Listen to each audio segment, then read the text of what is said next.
The Mystery of a Turkish Bath by Rita. Introduction. Under the pseudonym Rita, E. M. Gollin wrote some 70 novels, of which this is one. It is a rather penetrating book about the supernatural. It starts off with a somewhat unusual situation, at least in literature, with a group of ladies in the Turkish bath of a large and luxurious hotel by the sea in England, the sort of hotel to which people go to be cured of illnesses on the recommendation of their doctors. It is some time in the late 19th century. An extraordinarily beautiful woman appears one day in the Turkish bath, and the women already in there are quite fascinated by her. But there is another guest in the hotel, a Colonel Estcourt, who, it turns out, had known this woman since childhood.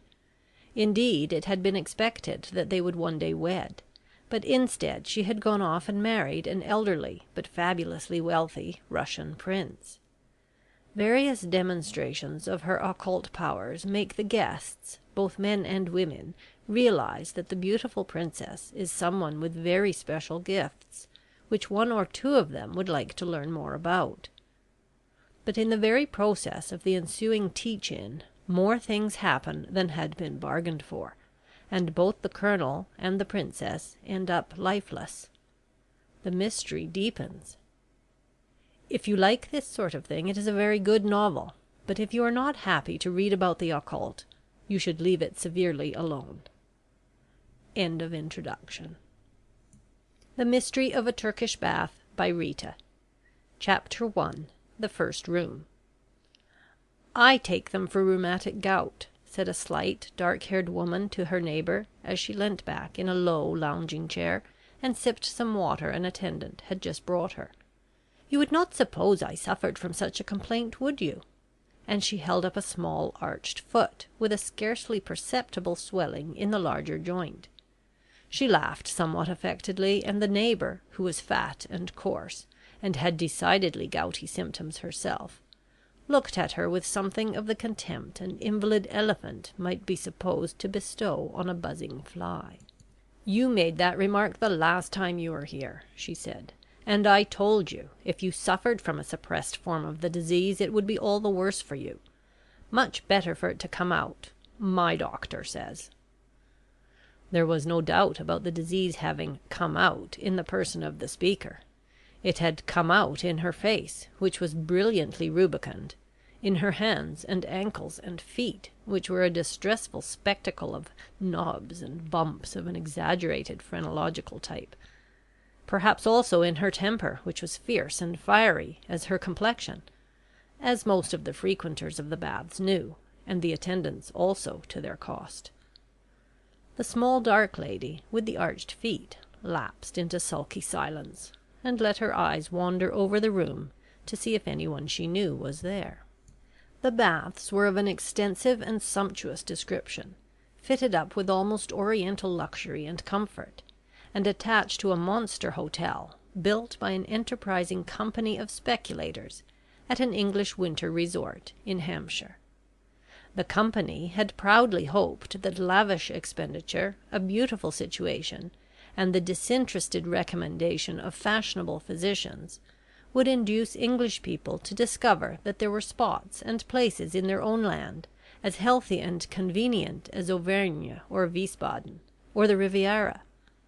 But though the coast views were fine and the scenery picturesque, and the monster hotel itself stood on a commanding eminence surrounded by darkly beautiful pine woods, and was fitted up with every luxury of modern civilization, including every specimen of bath that human ingenuity had devised, the company looked blankly at the returns on their balance sheet, and one or two directors murmured audible complaints at special board meetings against the fashionable physicians who had not acted up to their promises, or proved deserving of the substantial bonus which had been more than hinted at as a reward for recommended patients.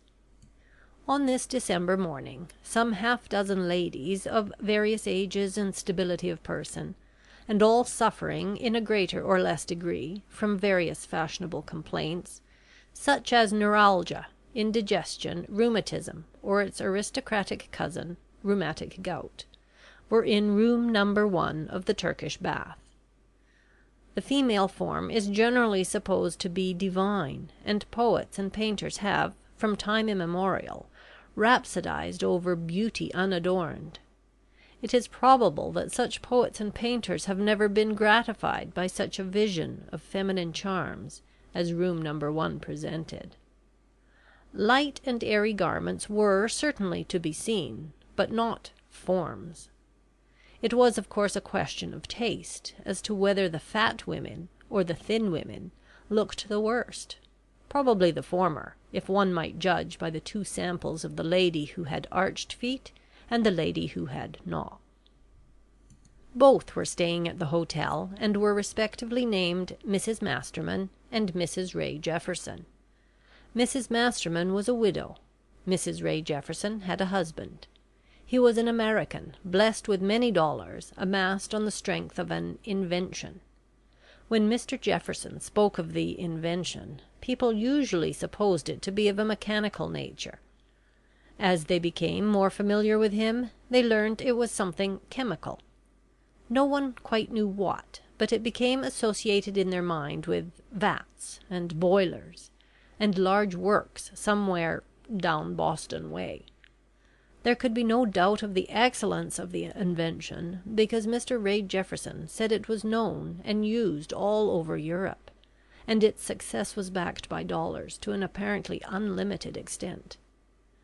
The inventor and his wife had sumptuous rooms, but they were not averse to mixing with their fellow man, or rather woman, for Mrs. Jefferson rejoiced in the possession of certain Parisian toilettes, and was not selfish enough to keep them only for the eyes of her lord and master.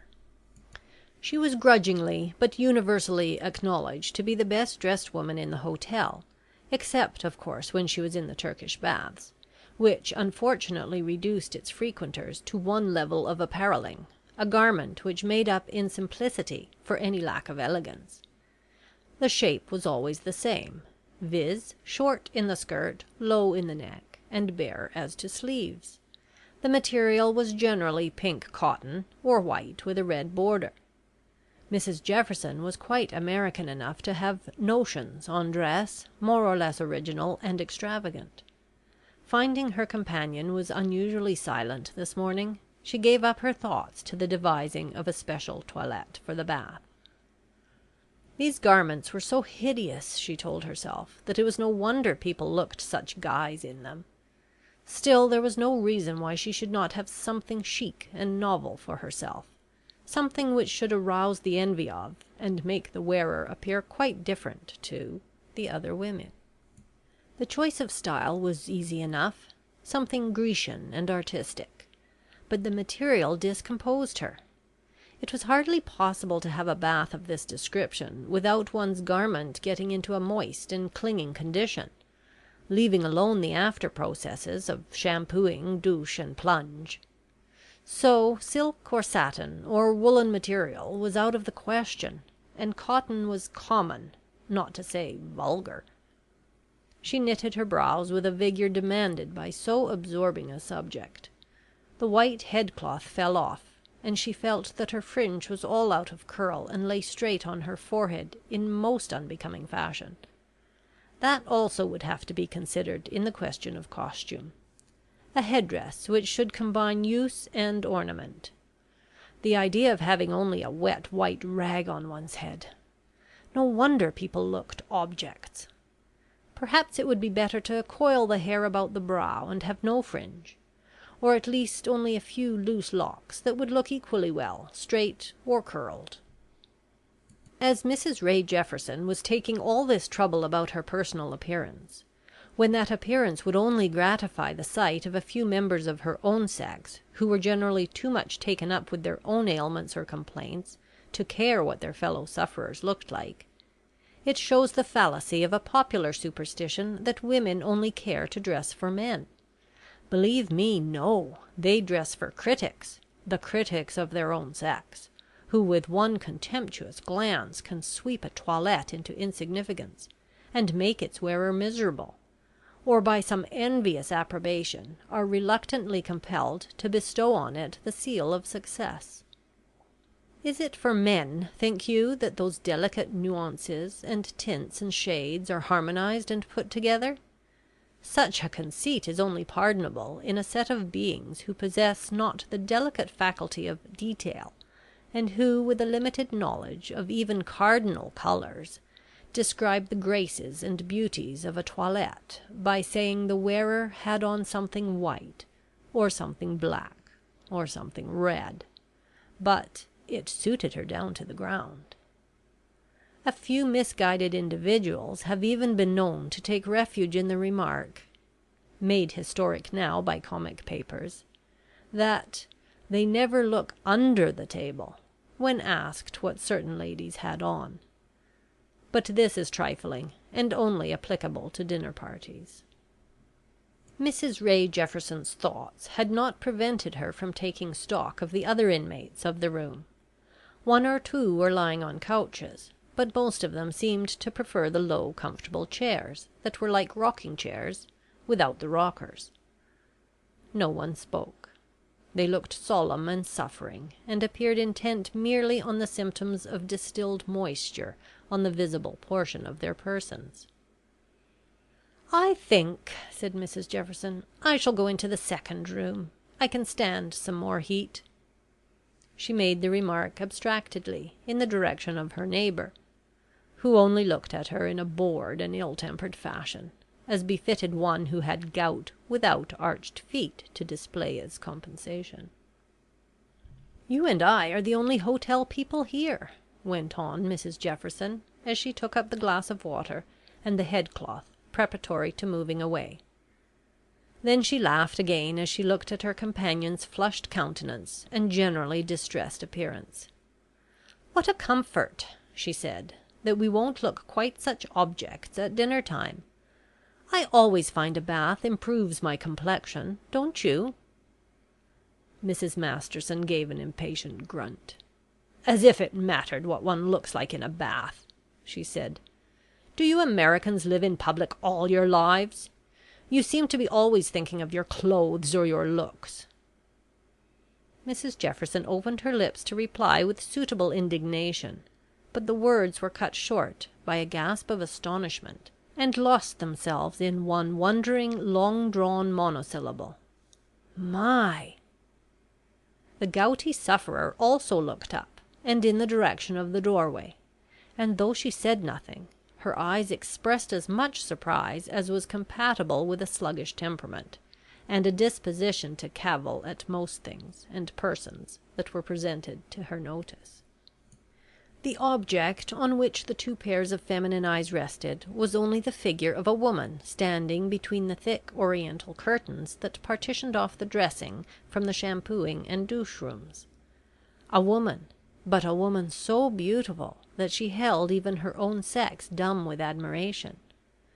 She was tall, but not too tall for perfect grace, and slender, but with the slenderness of some young pictured goddess. She was dark, too, but with a pale clear skin that was more lovely than any dead blonde whiteness. And to crown her charms she had long rippling hair of jet black hue that was parted from her brow and fell like a veil to her delicate arched feet, and through which the serious, darkly glowing eyes looked straight at the wondering faces before her.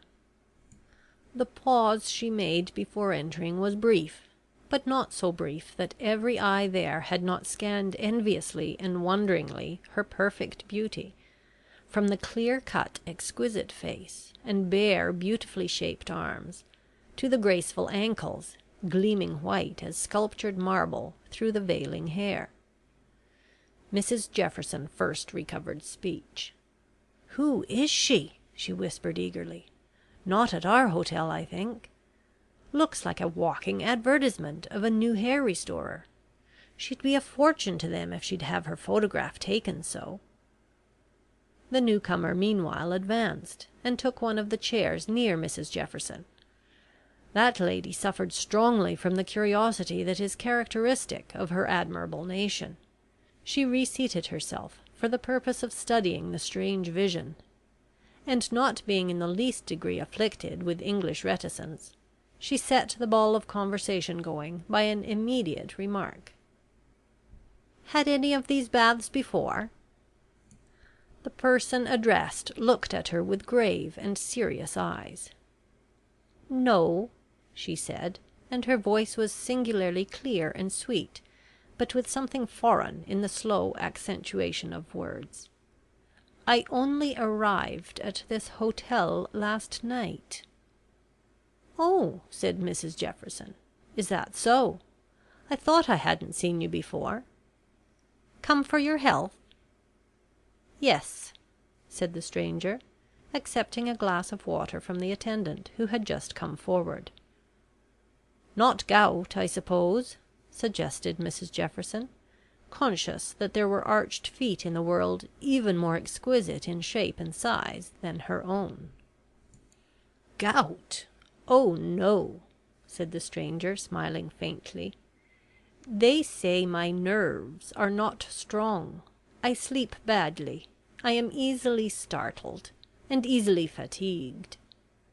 She paused a moment, and one delicate hand, glittering with rings, pushed back the dark weight of rippling hair from her brow. "I have had a great mental shock," she said quietly. "Such things require time. One cannot easily forget." Her eyes had grown dreamy and abstracted. The hand that had pushed back her heavy hair fell on her lap. She looked at it and its shining rings, and Mrs Jefferson's sharp glance followed hers.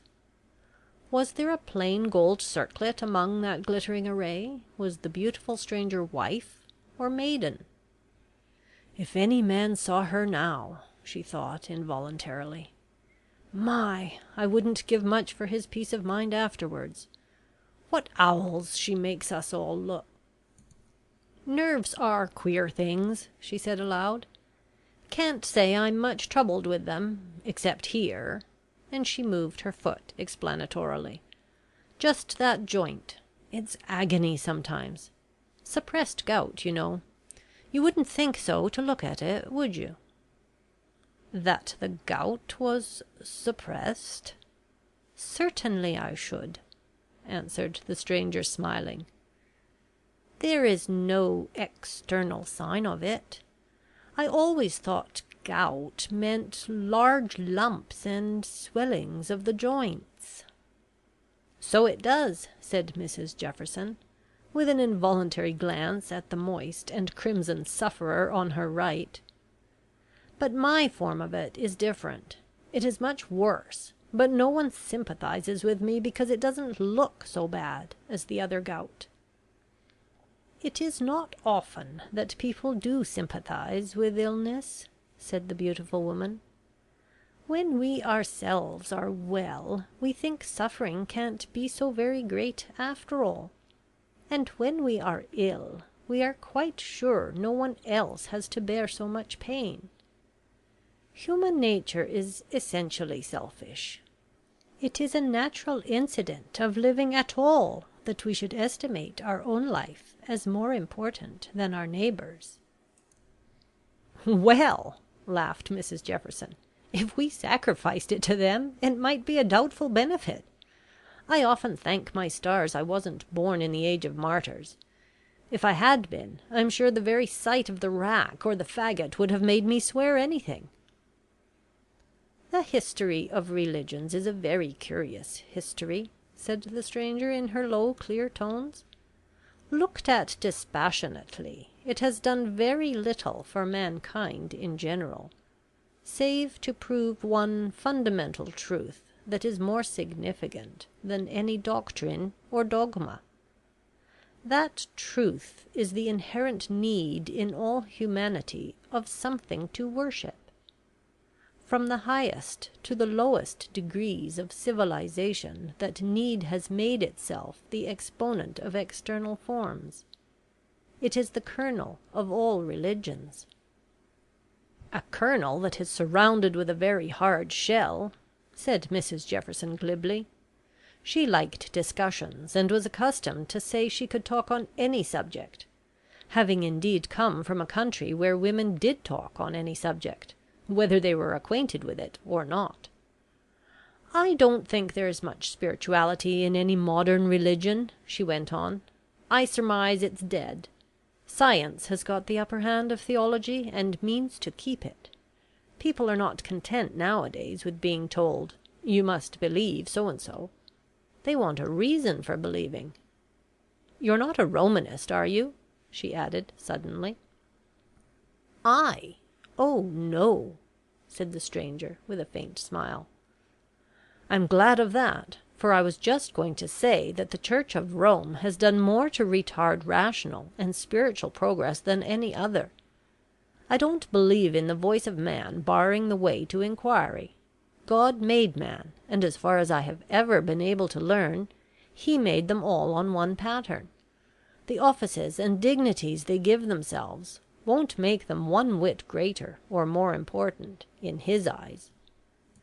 "You are a democrat, I see," said the beautiful woman, looking gravely and scrutinizingly at the eager flushed face, with its ruffled damp curls and quick restless eyes. "Well," said Mrs Jefferson, "I don't exactly know what I am. My views are liberal on most subjects. I've travelled a good bit, and I think that enlarges the mind. I've just run over to have a look at England. Our people are laughing at her pretty well. The Gladstone party have made a lovely hash of affairs, haven't they? But perhaps you don't care for politics, being foreign." "Oh yes, I do," answered her strange companion. "And I am specially interested in English politics," she added. "Like yourself, I was curious to see a nation who seemed determined to court their own shame, and to deify the being whose career is signally marked by obloquy and disaster."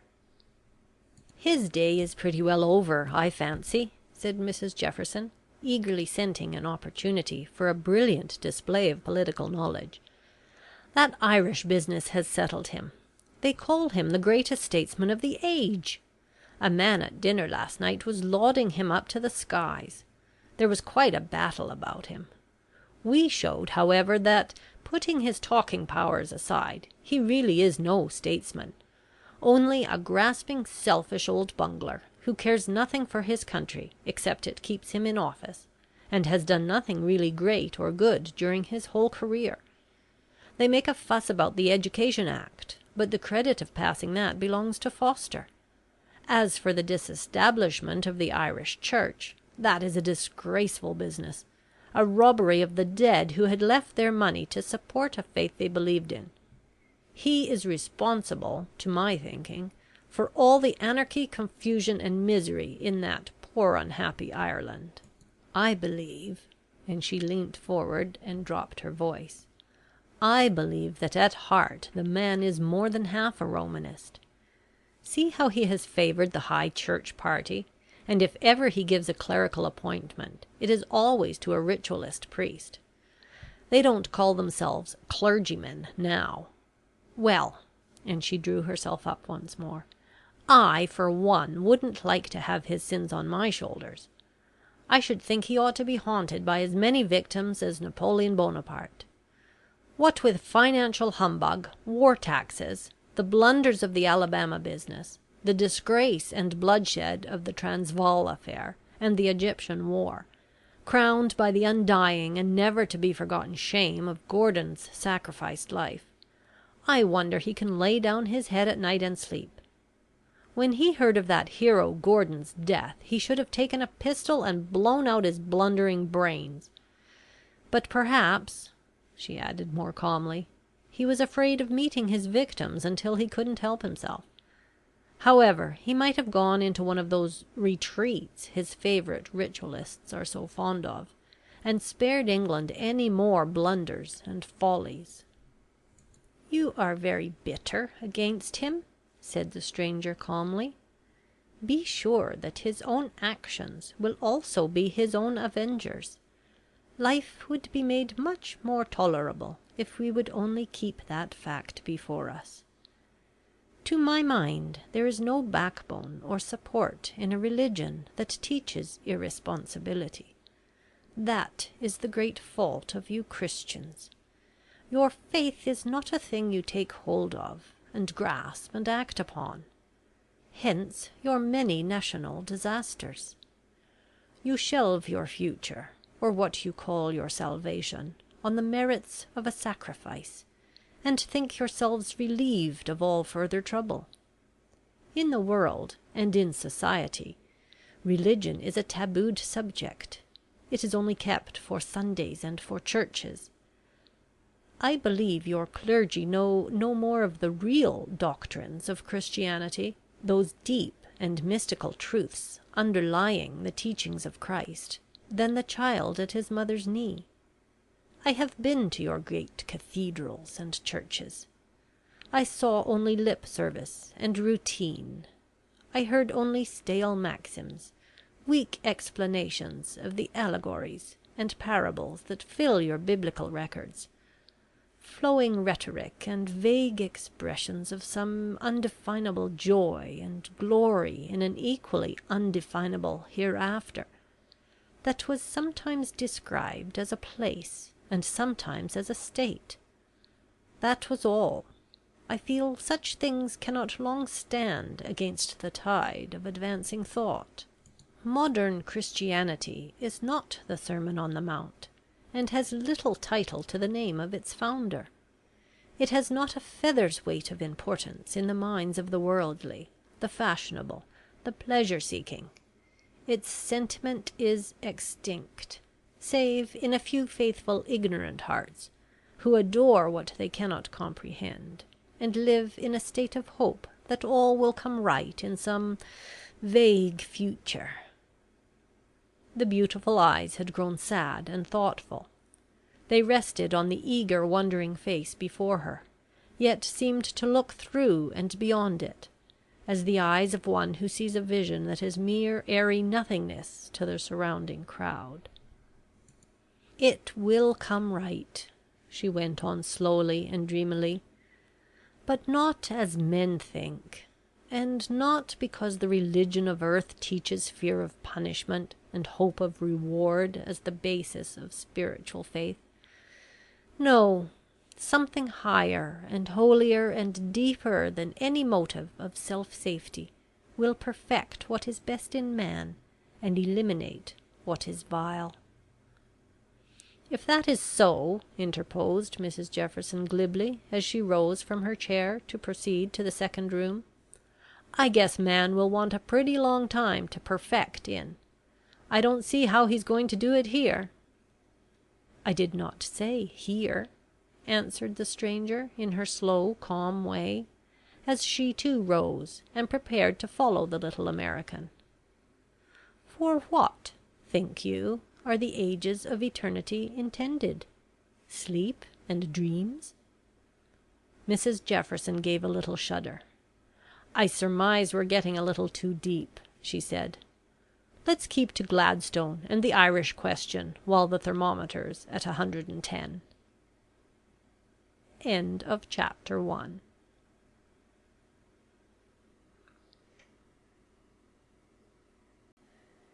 The Mystery of a Turkish Bath by Rita. Chapter 2. The Second Room. The second room differed in no way from the first, except in the matter of heat.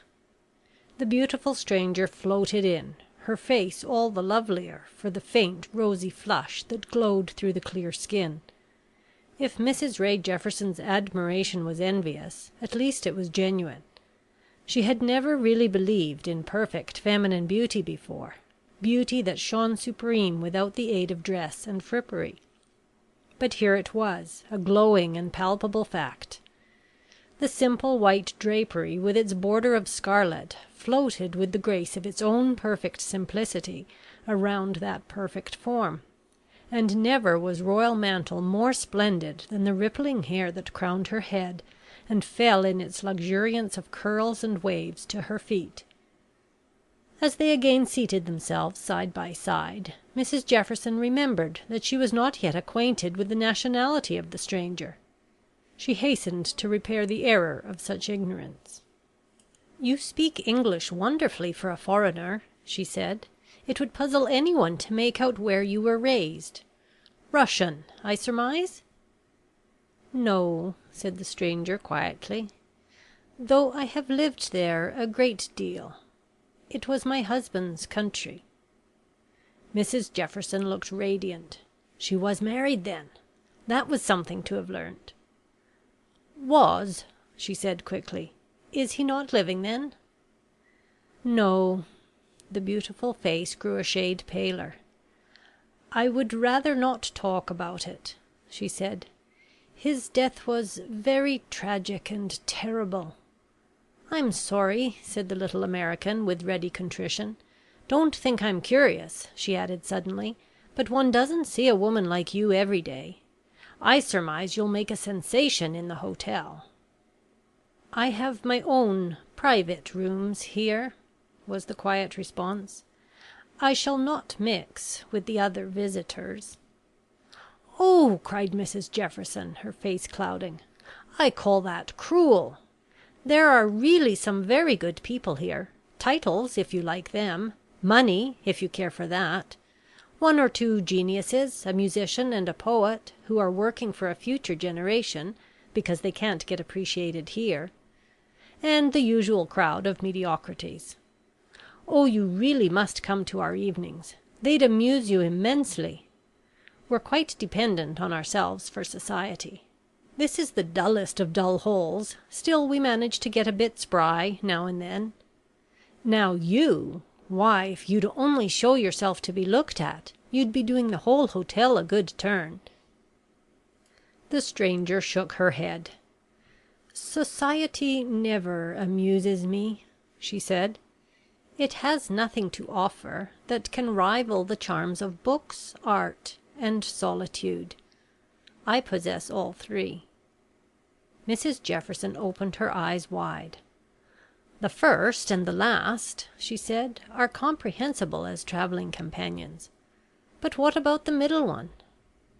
"In my train I have a blind musician, whose equal I have never met, and a boy sculptor, whose genius will one day astonish the world. For myself, I paint and I write, and I have a store of books that will outlast the longest limit of companionship. Can you tell me what better things the world will give?" Mrs Ray Jefferson murmured something vaguely about amusement and distraction. She was growing more and more perplexed about this beautiful mystery. Anyone who travelled about with a train of attendants must surely be a princess at the very least. "Amusement!" The stranger smiled. "Does society ever really give us that? We have to smile when we are bored, to tell polite falsehoods every hour, to eat and drink when we would rather fast, to awake all sorts of evil passions in other people's minds, if we are better looking, or better dressed, or more admired, and have them aroused in our own if we are not. Does a ball amuse? Does a dinner party? Does even a comedy after the first quarter of an hour? I can answer for myself in the negative, at all events." "Gracious!" exclaimed Mrs Jefferson wonderingly. "You must be a strange person, and you look so young. Why, I should have thought you were just the age for society. Don't you care to be admired?" "Not in the least. I have learnt the value of men's passions. A quiet life is more wholesome and infinitely more contenting than anything society can offer." "For a time, perhaps, but it would become dull and monotonous, I should think." "Never, if you have the mind to appreciate it. The companionship I value will always come to me. I do not need to seek it in the world." "You are fortunate," said Mrs Jefferson, somewhat sarcastically. "Ordinary mortals have to take what they can get. Still, I suppose such things are only a matter of personal disposition. If one has the mood for enjoyment, one can find it anywhere. If not, well, a funeral or a comedy would be equally amusing." "I suppose," said the stranger quietly, "you have the mood?" "Well, I'm blessed with a pretty fair capacity for enjoying all that comes in my way," said the little American frankly. "I like studying human nature, even though I'm not clever enough to describe it. It's like the critics, you know, who find it so powerful easy to cut up a book, yet couldn't write one themselves to save their lives. Phew! How hot it is in here! How do you contrive to look so cool?" "I can stand a great deal of heat," answered the other tranquilly. "I have Eastern blood in my veins on my mother's side. Is that the hottest room?" she added, nodding in the direction of the third doorway. "Yes. I suppose you won't go there. I never dare put my nose inside. It's enough to scorch the skin off you." "I don't suppose it can be hotter than the rooms in the East," answered the stranger, as she rose and moved towards it. She stood for a moment looking in, then turned back and smiled at her late companion. "Oh, I can bear it," she said, and disappeared from sight. The little American pouted and looked disturbed. "What a shame! I had ever so many more things to ask her," she said. "And to think, after all, I don't know her name, or even to what country she belongs. And I did so want the whole story pat for the table d'hote dinner to night. Ready to be shampooed? Oh, yes, Morrison, I'm just about done through. I'm glad you can take me first." She rose abruptly and followed the attendant past the flushed and perspiring groups who were still comparing notes as to different ailments and degrees of moisture, occasionally holding out their arms for mutual inspection. "I wonder," she said to herself, "how that one woman manages to look so different. Why, we get uglier and uglier, and she only more and more beautiful. Perhaps she's a Rosicrucian." End of chapter 2.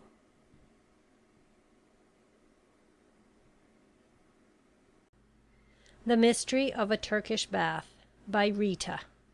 Chapter 3. The Cooling Room. A long room, down the center of which ran a row of couches.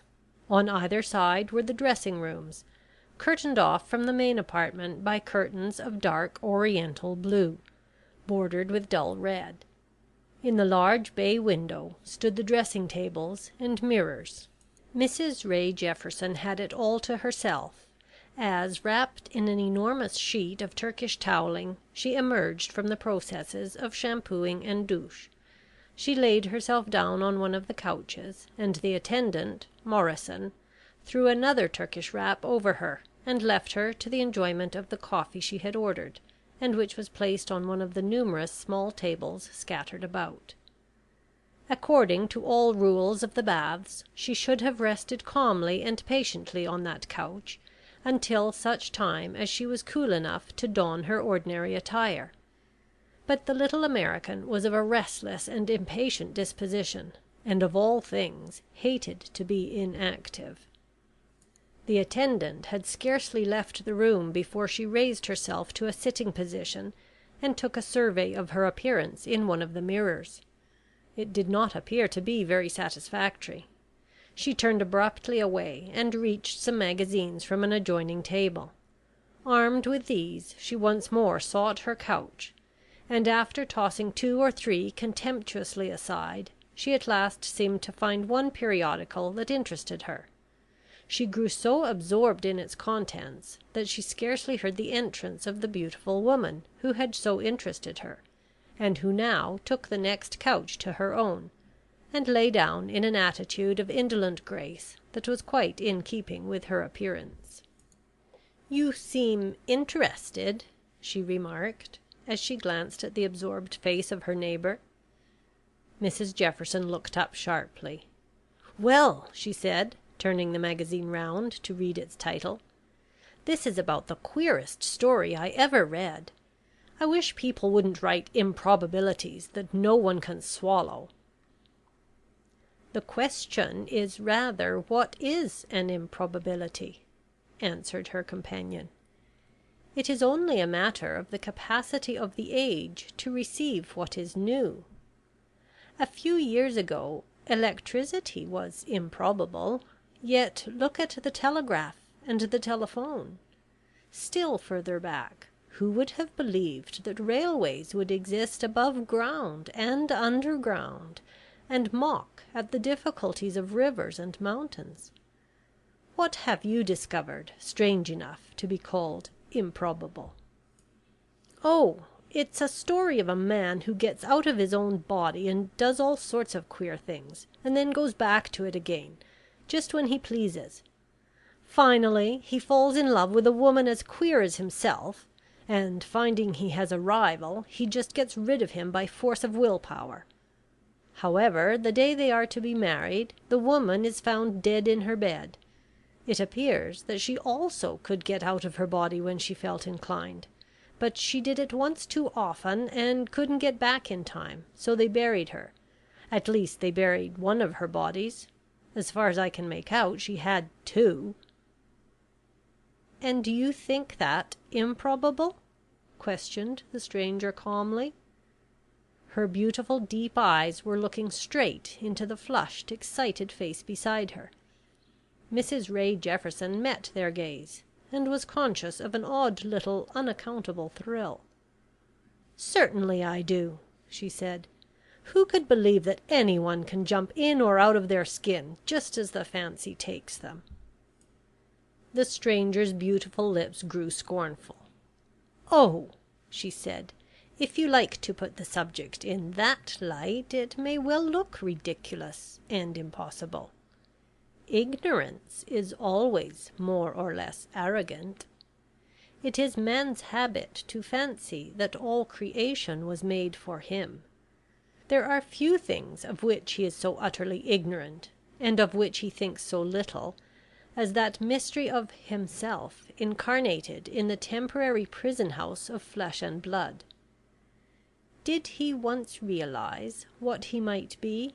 Did he ever raise his eyes from the glowworm light of earth to the stupendous glories of the sun of wisdom, he would know better than to cavil at what you call improbable. For in nature all things are possible, but man has neither time nor patience to trace out their mysteries, or seek in their development the key to those mysteries." "Gracious sakes!" muttered Mrs Jefferson to herself in alarm. "I'm sure she's a Rosicrucian or something of that sort. It's interesting but uncanny. I'm quite out of my depth. I don't know what she means. Do you really mean to say," she added aloud, "that this story might be true, that you have two bodies and can slip from one to the other?" A dark frown crept over the beautiful face. "You talk as foolishly as a child," she said with contempt. "You know nothing of the subject you are discussing, therefore anything I might say would sound incomprehensible. The grossness of the flesh stifles and kills the subtle workings of the spirit. To you life is only a pleasure ground, and the more your own personal satisfaction is obtainable, the more you cling to its spurious enjoyments.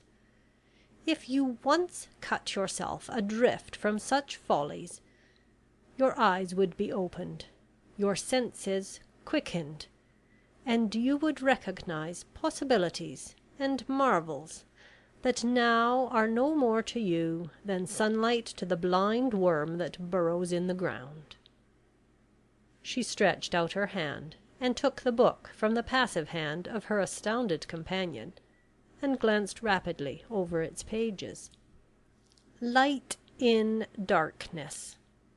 Ah, truly it is needed," she said, her eyes kindling, her face glowing, until her beauty seemed more than mortal.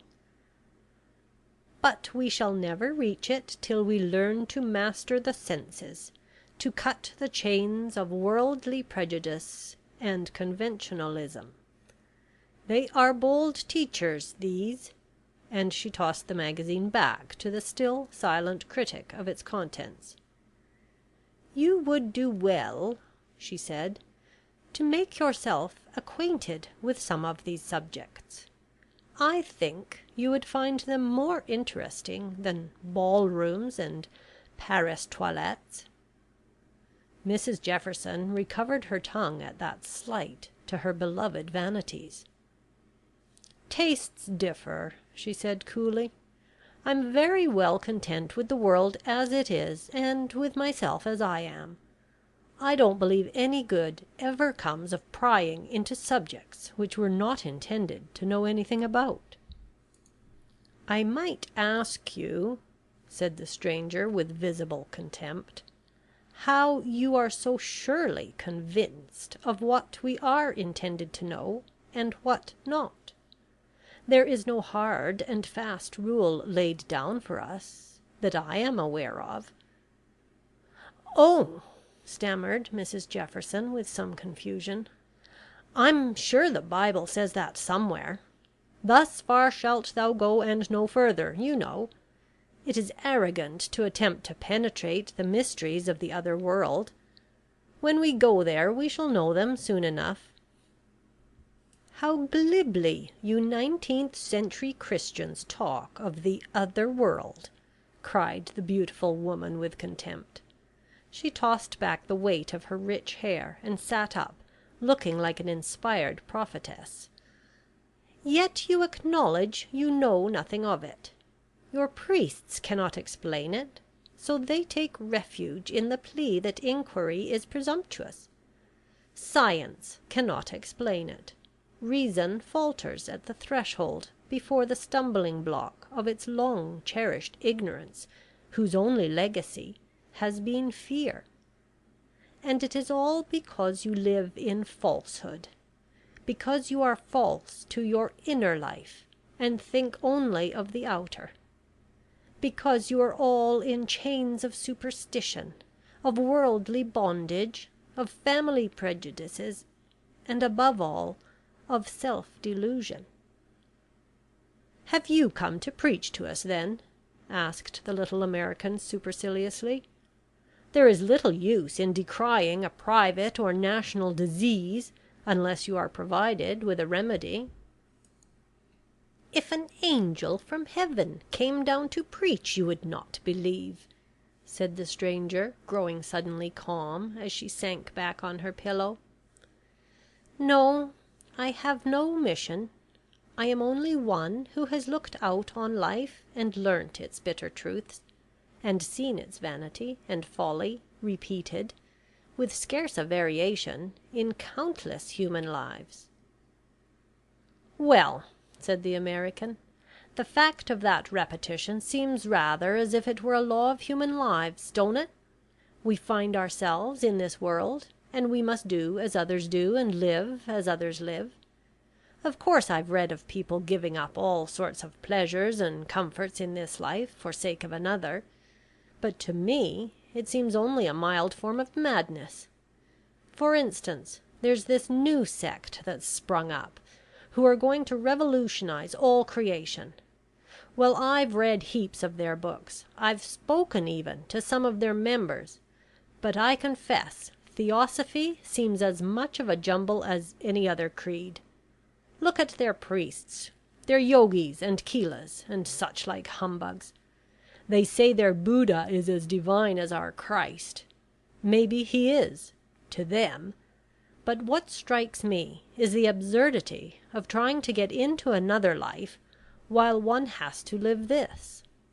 Fasting, and sitting under a tree, and starving out all fleshly desires and impulses until the human body, instead of being handsome and muscular as nature intended it to be, becomes a withered skeleton, subsisting on a few beans and a cup of water. Why, anybody could see visions and dream dreams that lived a life like that, even for a year. But I want to know what's the good of it. I suppose if we get out of our natural life before our time, our place can't be ready for us in our next karma, or whatever they call it. So we would martyrize ourselves to no purpose. These sort of people seem to me to be trying to steal a march over others, wanting to get a stage further on the road before the natural term of earth life is over. A nice world this would be, if we were all at that game." "You have certainly read to some purpose," said the stranger ironically. "It is interesting to hear the deepest philosophy that has ever occupied the human mind summed up and dismissed as ridiculous.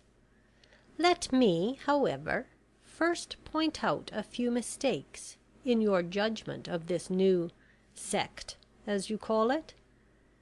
In the first place, it is not a sect in the common acceptation of the word, but rather a universal philosophy, embracing all creeds, ranks, and denominations of men. It lays not the slightest stress on any of its followers martyrizing their bodies, as you so glibly describe. You might just as well say that the Christian religion is only carried out by monks and nuns, because certain enthusiasts prefer to cut themselves adrift from the vanities of life. In all ages and in all religions there have been such enthusiasts.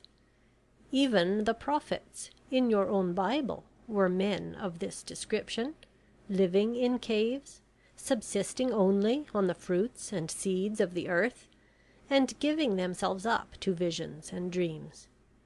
What else have your canonized saints done? Yet they are worshipped by a vast community of apparently sensible beings as holy. It only shows that there are certain minds capable of penetrating the uselessness of a purely worldly existence, and finding it too hard to live a double life, that is to say, spiritual and material, a life only possible to the modern clergy. They seek refuge in seclusion, and leave that outer life to those whom it satisfies and suits.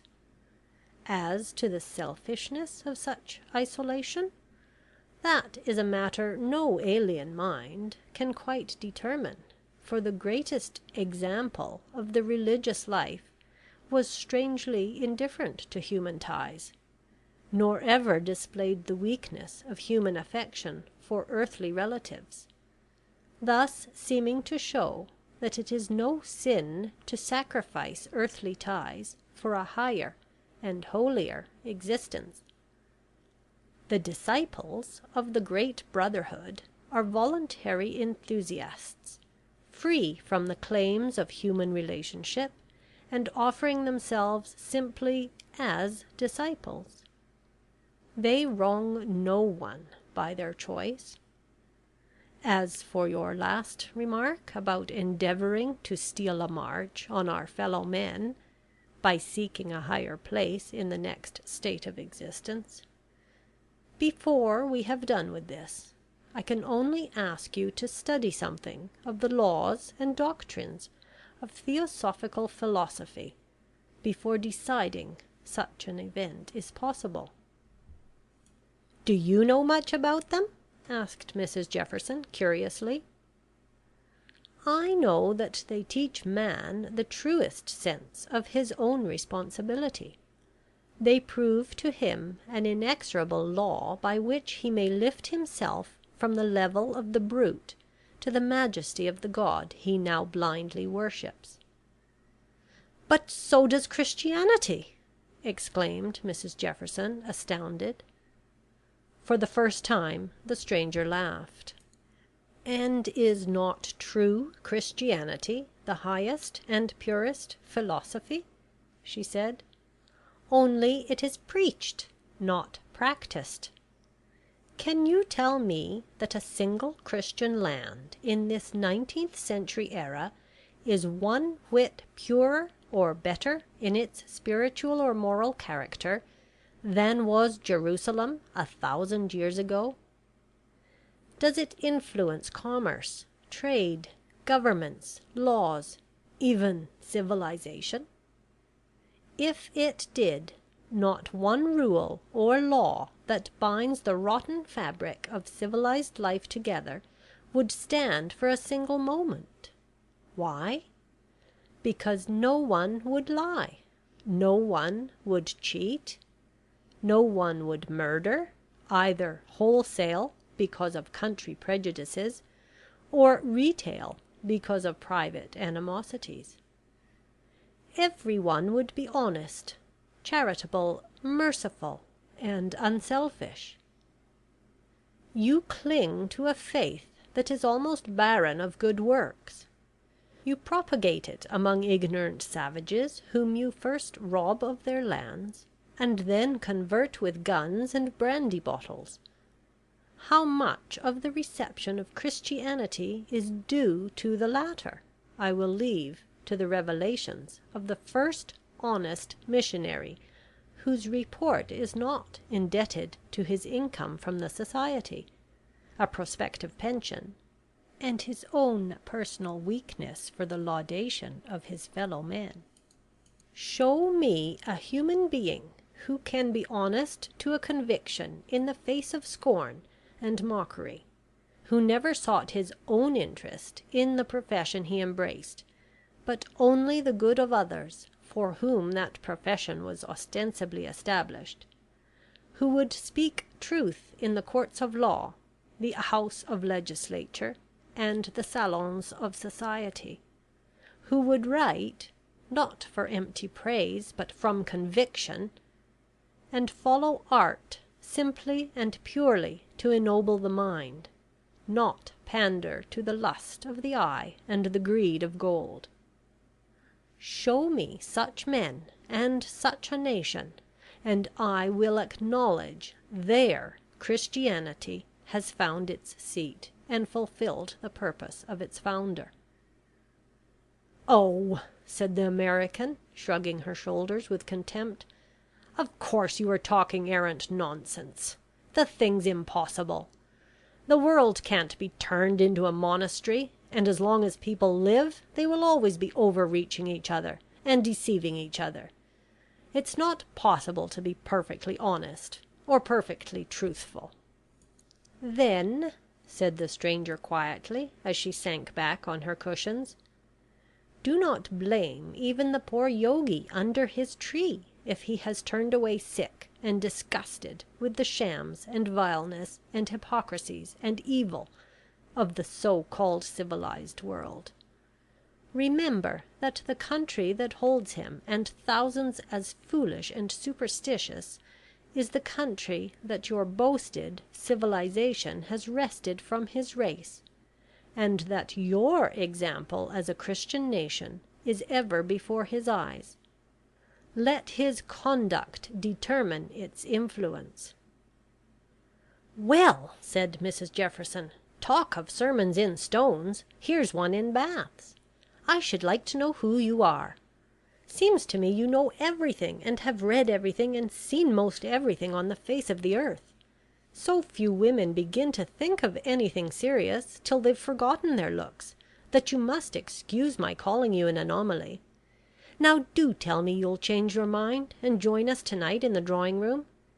It's quite as selfish as Yogaism to keep talents like yours in the background." The beautiful face grew cold and proud. "You must pardon me," she said, "if I venture to consider myself the best judge of what you are pleased to call talents. They are not of an order to benefit a hotel drawing-room."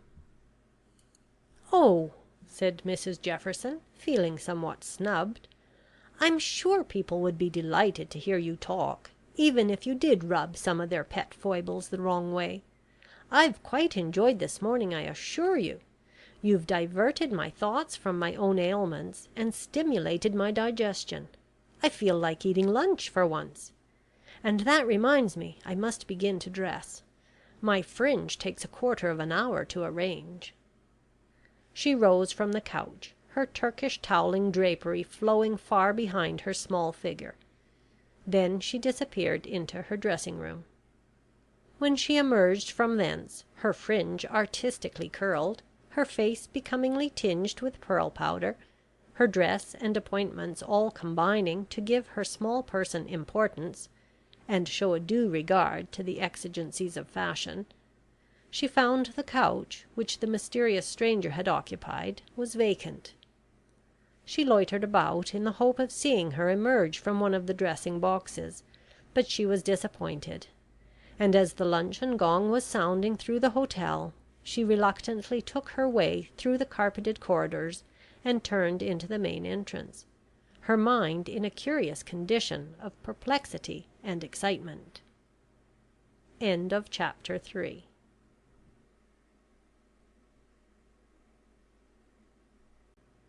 The Mystery of a Turkish Bath by Rita. Chapter 4. Conjectures. Mrs Ray Jefferson, irrespective of a toilet of ruby velvet cut en coeur and a display of diamonds calculated to make men thoughtful on the subject of speculation, and women envious on the subject of husbandly generosity, even when connected with chemicals, was quite the feature of the hotel drawing room that night.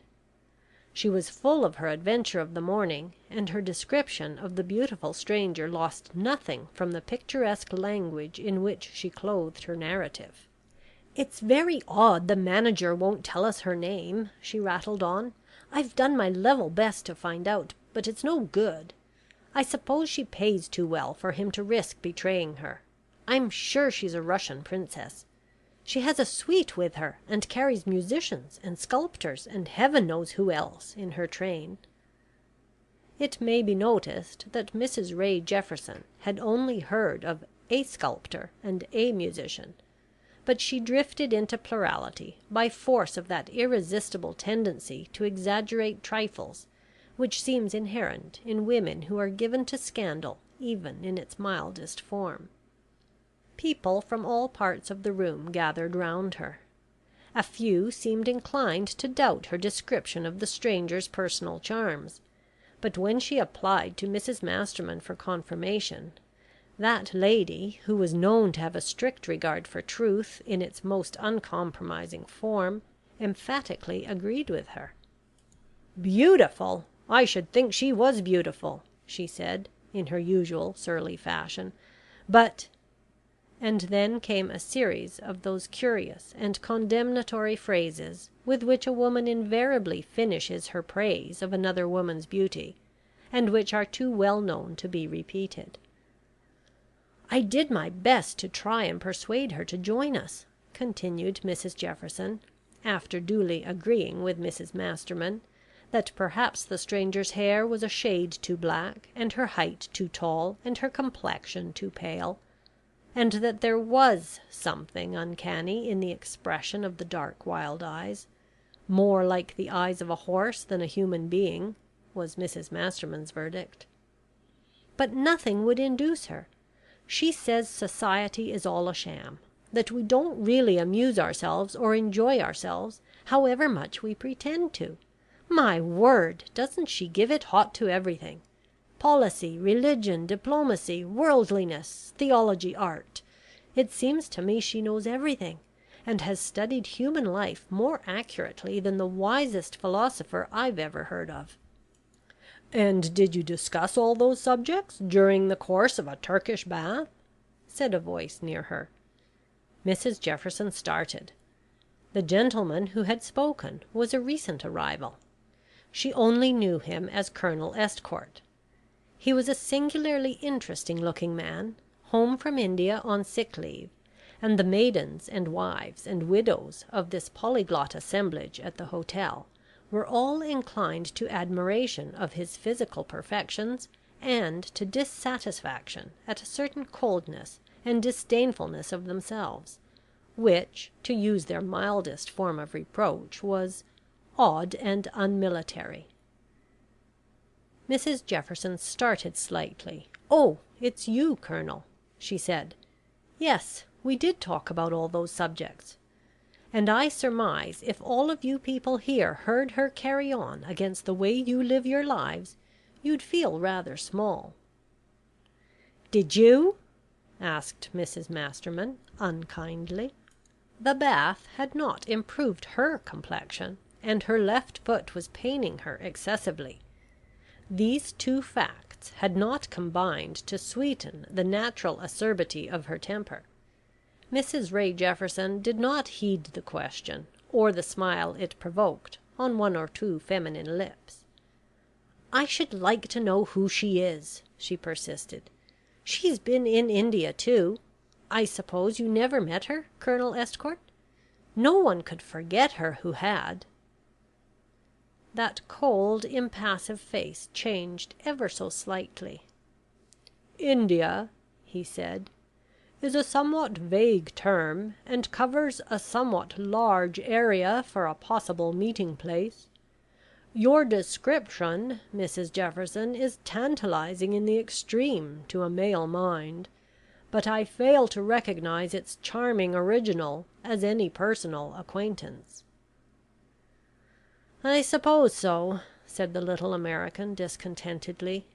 "I'm just dying to know who she is, and therefore no one can tell me. Seems I shall have to call her the Mystery, until she condescends to throw off this incognita business." "But we are sure to see her," interposed Orval Molyneux, the young poet. "She must go out sometimes, I suppose?" "If you'll take my advice," said Mrs Jefferson brusquely, "you won't try to see her, for it's my belief that she's not the woman any man can look at and forget, and you poets are most impressionable." "Such a warning is only adding zest to temptation," said Colonel Estcourt, with a grave smile. "You really have aroused my curiosity in no small degree. But perhaps the mysterious beauty may not be so obdurate as you imagined. Why should she not show herself among us? It is contrary to all known rules of nature for a beautiful woman to hide herself from the admiration her charms would exact. When those charms are coupled with mental gifts of so diverse and unusual a nature as Mrs Jefferson has described, the probability is that seclusion is only a whim, unless indeed..." He broke off abruptly. A certain look of disturbance and perplexity came into his deep grey eyes. "Unless what?" queried Mrs Jefferson sharply. "You look as if you saw a vision. Unless she's committed a crime, were you going to say? She talked of some tragedy, something that had upset her life and affected her mental equilibrium." "She said that?" His face grew suddenly very pale. The firm mouth quivered beneath the fair thick moustache that shaded it. "Yes," said Mrs Jefferson. "Do tell, Colonel. What is it you suspect? A mystery? A secret crime? My, that would be interesting." "Suspect?" he said, almost fiercely. "How should I suspect? What do you mean? I was only wondering if indeed she possessed one of those rare minds, sufficient for their own happiness, and living an inner life of which the world knows nothing, and which, even if it knew, it could not comprehend." "Ah!" said Mrs Jefferson quickly. "Now this gets interesting. That's just the sort of way she talked, and I confess I got a bit out of my depth. But you, Colonel, you've come from the very land of it all. Do sit down and explain. Is the world going to be turned upside down?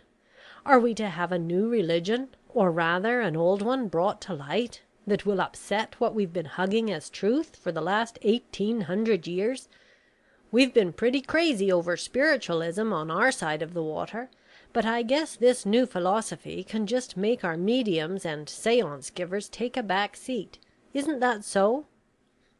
"My dear madam," answered Colonel Estcourt gravely, You really must not call upon me to expound the doctrines of the East to the scoffers of the West.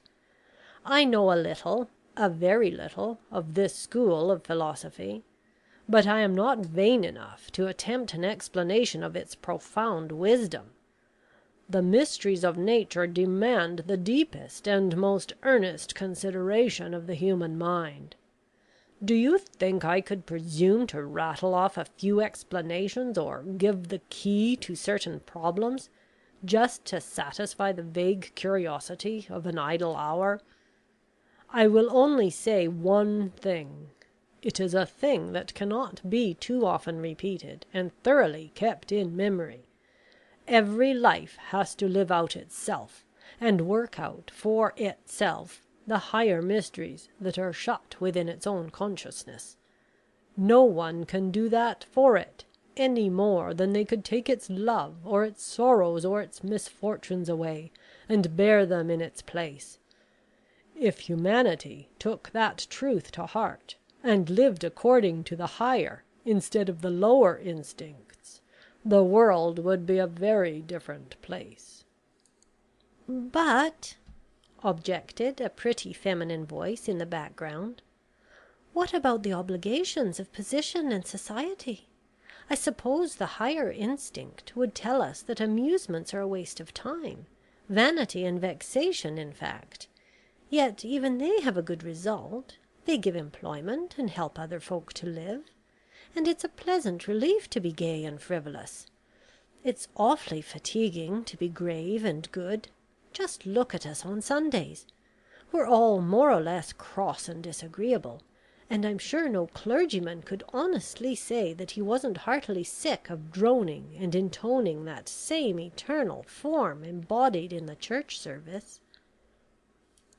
"The higher life," said Colonel Estcourt gravely, "is not a matter of form, far from it.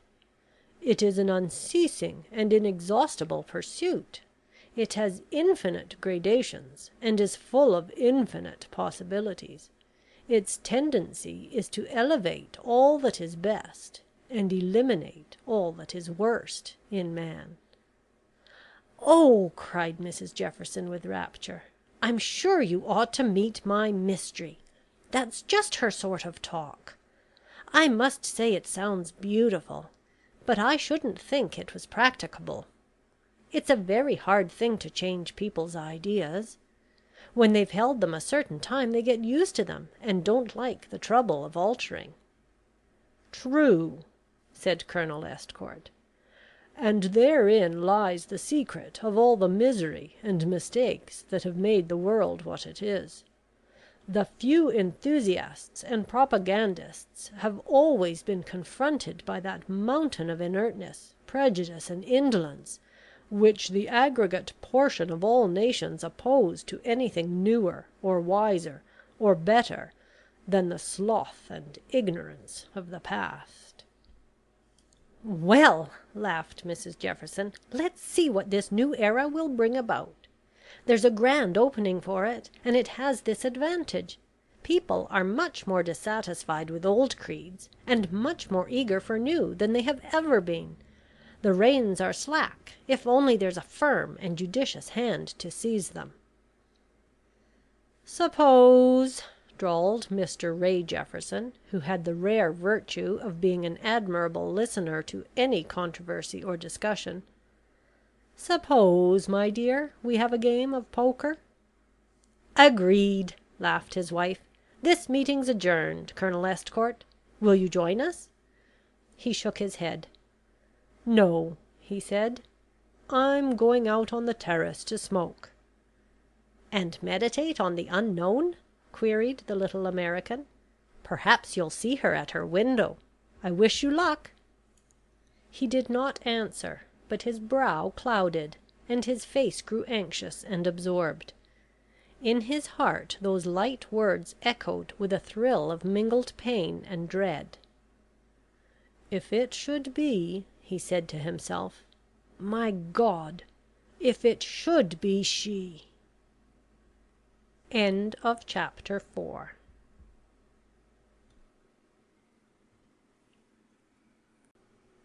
The Mystery of a Turkish Bath by Rita. Chapter 5. Love. The stars were gleaming above the dusky pine trees. The soft December air, mild as spring on that sheltered coast, scarcely stirred the drooping boughs that overshadowed the terrace. Colonel Estcourt lit his cigar and began to pace with slow and thoughtful steps beneath the many lighted windows of the great building. Mrs. Jefferson's words haunted him, despite his efforts to dispel them. One of those windows belonged to the room where this strange and beautiful woman might even now be seated. Why did he picture to himself the pale, exquisite face, the full dark eyes, the lovely rippling hair, as if they were charms already recognized and remembered? Why, save that when he had heard their description, they had struck home to his memory with a shock of pain, and a feverish dread that longed yet feared to find itself realized. To and fro, he paced the terraced walk, and again his eyes sought that long line of light above his head. There was a strange stillness in the brooding air, that mysterious hush which is the music of night's gentle footsteps, and insensibly its soothing influence stole over the unquiet of his restless thoughts. The warring powers of soul and sense grew silent and at rest. Then something, a sound sweet as song, yet without the vibratory passion of a human voice, seemed to float out of the darkness and hold his ear enchained like a spell. It was the divinest beauty of music, divinely interpreted, and it seemed to him as he listened that all the discord and woe and misery that oppressed his earthly senses disappeared and died away into the very perfection of peace. He stood there quite silent, quite motionless, waiting, so it seemed to himself, for some fuller revelation to which these exquisite sounds were but a prelude. It was a matter of no surprise when he quietly lifted his dreamy glance to the stone balcony above, and saw there, in the soft glow of light from the rooms beyond, the fair form of the woman he had expected to see. A faint tremor of fear and apprehension thrilled his heart, but it died away as a low remembered voice stole through the space that parted him from a visible form he had never thought to see again. "I told you we should meet, but I scarcely thought it would be so soon. Will you come up here, or shall I join you?" The voice and greeting roused him. He bared his head, and bent low to the speaker in a deeper homage than that of conventional courtesy. "Is it really you, Princess? And may I be permitted to join you?" The mute sign of assent showed him also a flight of steps leading up from the terrace to the balcony. A moment, and he was by her side. No ordinary greeting passed between them. Perhaps none could have conveyed what that long silent gaze did, seeming to go straight to the heart of each, full of memories that time had softened, but sad with the sadness that is in all deep human love. "A strange meeting place," she said. "Yet why more strange than the mountains of the East, or the lonely plains of the desert, the steppes of Russia, or the housetops of Damascus?" "You read my thoughts as ever," he said. "I must confess that it seemed strange to see you here, treading the narrow path of English conventionalism after... "I know," she said, "but life is full of the unexpected. You do not ask how these 5 years have been spent, the years that have changed the dreamy, enthusiastic girl into a woman such as you see before you." "I do not ask," he said, his voice vibrating beneath an emotion he could not conceal, "because it can be no pleasure to me to learn. Do you forget what I told you? Do you think that the memory of these 5 years is a pleasant one for me? Against my prayers, against my warnings, you chose your own life. Are you free now?" "No," she said, in a strange, stifled voice. "Never that. Never while I wear the shackles of humanity." She sank suddenly down in a low seat, and buried her face in her hands. "Oh," she cried faintly, "if I could tell you, if I only dared, but I cannot. My bondage is deeper, my chains are heavier. Sometimes I think those years were only a dream, a horrible, frightful dream, but then again I know they were not." "What do you mean?" he asked, his voice sharp with terror for this shame and remorse that convulsed her, and made her one with the common weakness of her common womanhood, was something altogether different to the supremacy she had always shown in her proud girlhood. "I cannot tell you," she said. "I dare not." "Do you forget," he said severely, "that if I wish to know, I shall learn it?"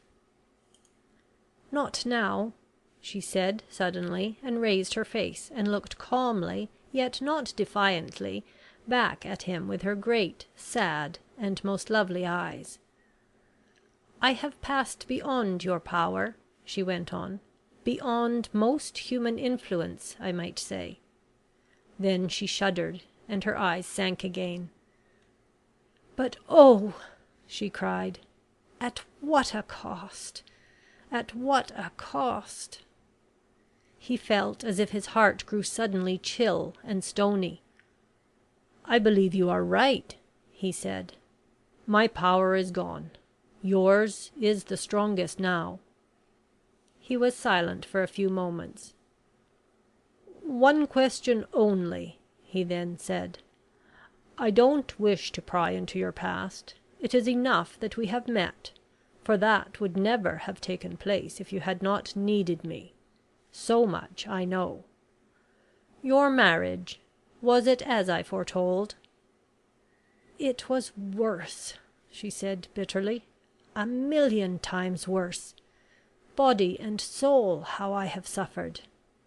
And yet, as I told you then, it had to be." "I did not believe it then," he said stormily. "I refuse to believe it now. Your misery was self-created. You voluntarily degraded yourself. What result could there be? Only suffering and shame." "The good of others," she answered mournfully. "You cannot see it yet, but I know. It was foretold me. I did my work there. Sometimes I hope it is finished, but I do not know. One can never tell. At any time the summons may come again. God help me if it does." "Is your life in danger then?" he asked, and again that chill and horror seemed to thrill the pulses of his beating heart. "My life!" She lifted her eyes and looked back at his with something intensely mournful in her gaze. "As if that mattered! What is my life to me now, any more than it was then? Did I count the cost? Did I call it a sacrifice? Life, the mere material actual life of the body, has never weighed with me for one moment. And yet," she added in a dull, strange voice, "I failed at the crucial test. Failed!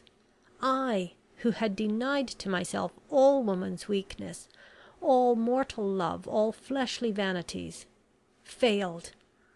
I am no more now than the veriest beginner on the path. I, who deemed myself so wise." Then she rose and came close to him, and laid her white hand on his arm. "That," she said, "is why I needed you again. You can help me. You can tell me where and how I failed." That light touch thrilled his veins like sorcery. He bent his head and passionately kissed the white soft hand. "You failed, oh my princess! because you are still mortal, woman. Thank heaven for it. You failed because memory and love were still strong in your heart. You failed, and I am by your side once more. Oh, let the past be forgotten. Brief is life, but love is its paradise, and into that paradise our feet once strayed. Fate stayed them on the threshold, but now... She raised her white face. "Do not deceive yourself," she said. "You have always loved me too well, but I..." "Only let me love you," he whispered passionately. "It is honour enough. All the wide earth holds no other woman such as you. Having once known you, there has never been a disloyal thought within my heart. Read it. See for yourself."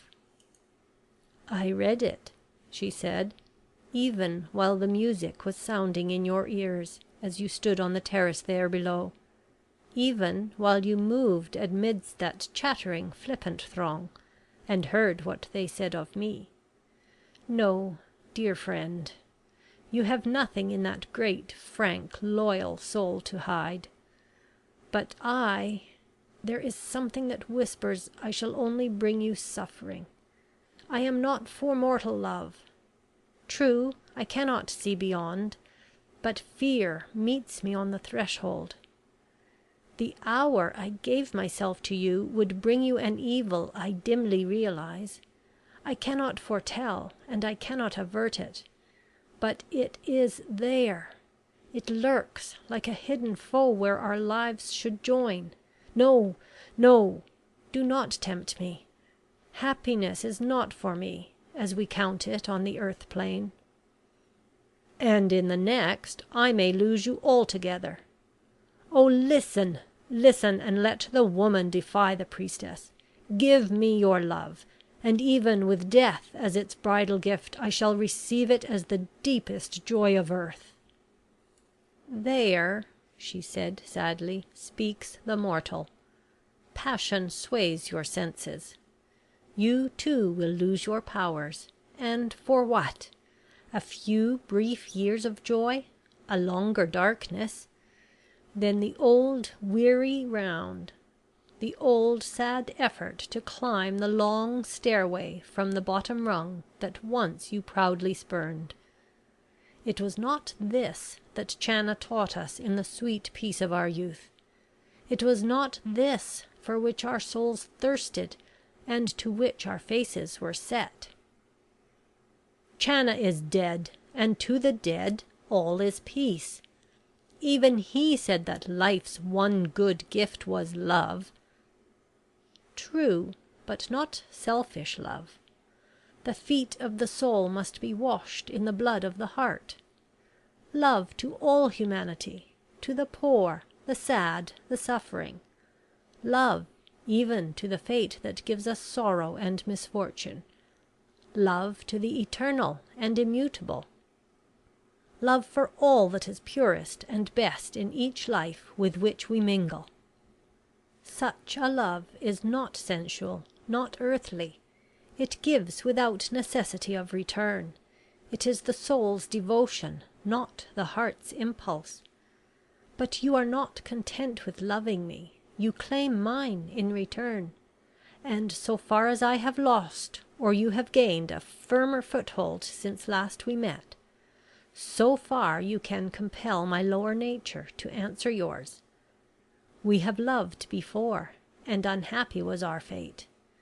Once more we meet, and your cry is still for me, and I..." She ceased.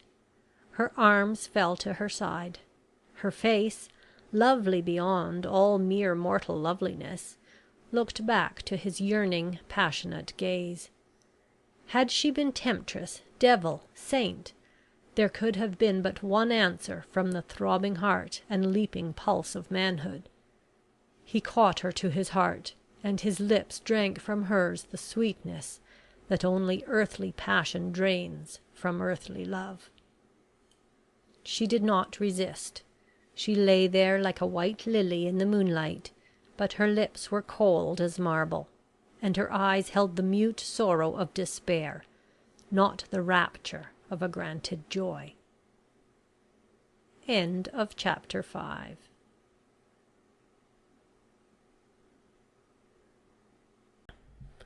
The Mystery of a Turkish Bath by Rita. Chapter 6. Enchantment. When a proud woman yields to the entreaties of a lover, she yields with a grander humility, a more complete self-surrender, than one to whom coquetry and conquests are natural attributes of vanity.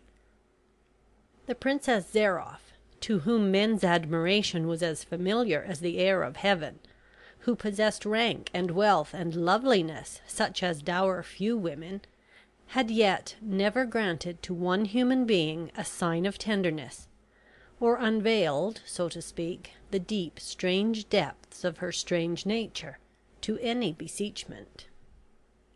But now, for one brief hour, she threw back the portals of emotion. She was a woman, pure and simple. The man beside her was the one man in the world to whom her memory had been faithful. Boy and girl, they had known each other in years long past. As boy and girl, they had shared in the same tastes, and been penetrated with the same desires for the mystic and the unknown. Living in a remote part of India, under very careless guardianship, and with no one to care for their pursuits or remark them, they had made the acquaintance of a learned and somewhat mysterious native, and from his lips they first heard some hints of the wonders that nature reveals to the earnest student. As time went on, they were separated. The boy was sent to England, the girl remained in the East. When they met again, he was a young lieutenant in an infantry regiment, stationed at one of the most popular stations of a popular presidency, and she was the reigning queen of the same station.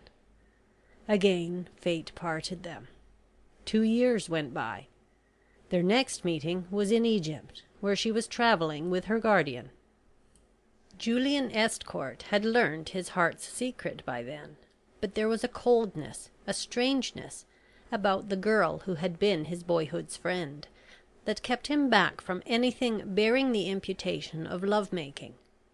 Much as they were together, long and frequent as were their talks, those talks were yet curiously impersonal for their age and sex, and however much the young man's heart might throb with its hidden passion, there yet lay between them a barrier, a restraint, light yet strangely strong, and his lips never dared betray the secret of his long cherished devotion.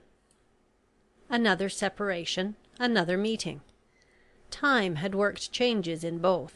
She was a beautiful woman, proud, cold, queenly. He had acquired strength of character, loftier ideals, and a sense of the value of intellectual gifts, which had kept him singularly free from, and indifferent to, the temptations of the senses. He had learnt to drink mental stimulants with avidity. He had made 1 or 2 brilliant successes in literature, and was looked upon as a supremely odd fish by his brother officers. That third meeting decided his fate. He spoke out his love, spurred on by a rivalry he had good cause to dread, but spoke to no purpose. Calmly, though with a sorrow she did not attempt to disguise, she told her old playmate and friend that her choice was made.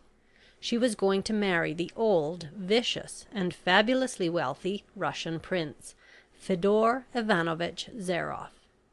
She made no pretence of caring for the man whom, out of a host of suitors, she had selected to wed. When her young lover stormed and upbraided her, she only raised those wonderful stag-like eyes to his face and said, "I have a reason, Julian. I cannot explain it. I dare not say more. Believe me, I could not make you happy. It would not be permitted." And having long ago learnt that arguments were utterly useless before that formula, he had to stand aside, to crush back a strong and unconquerable passion, to see her pass from his sight and knowledge, and to bear his life as best he could, with that feeling in his heart of having staked all on one throw and lost, that makes so many men desperate and vicious.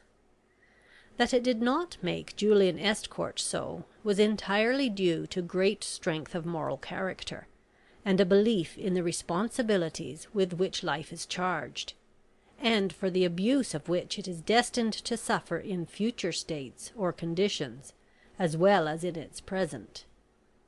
If such belief were universally accepted and pursued, we should soon cease to hear those ridiculous and humiliating phrases with which popular favourites are extenuated for the reckless and disgraceful waste of mind, energy, and usefulness, occasioned by some trifling disappointment or misfortune.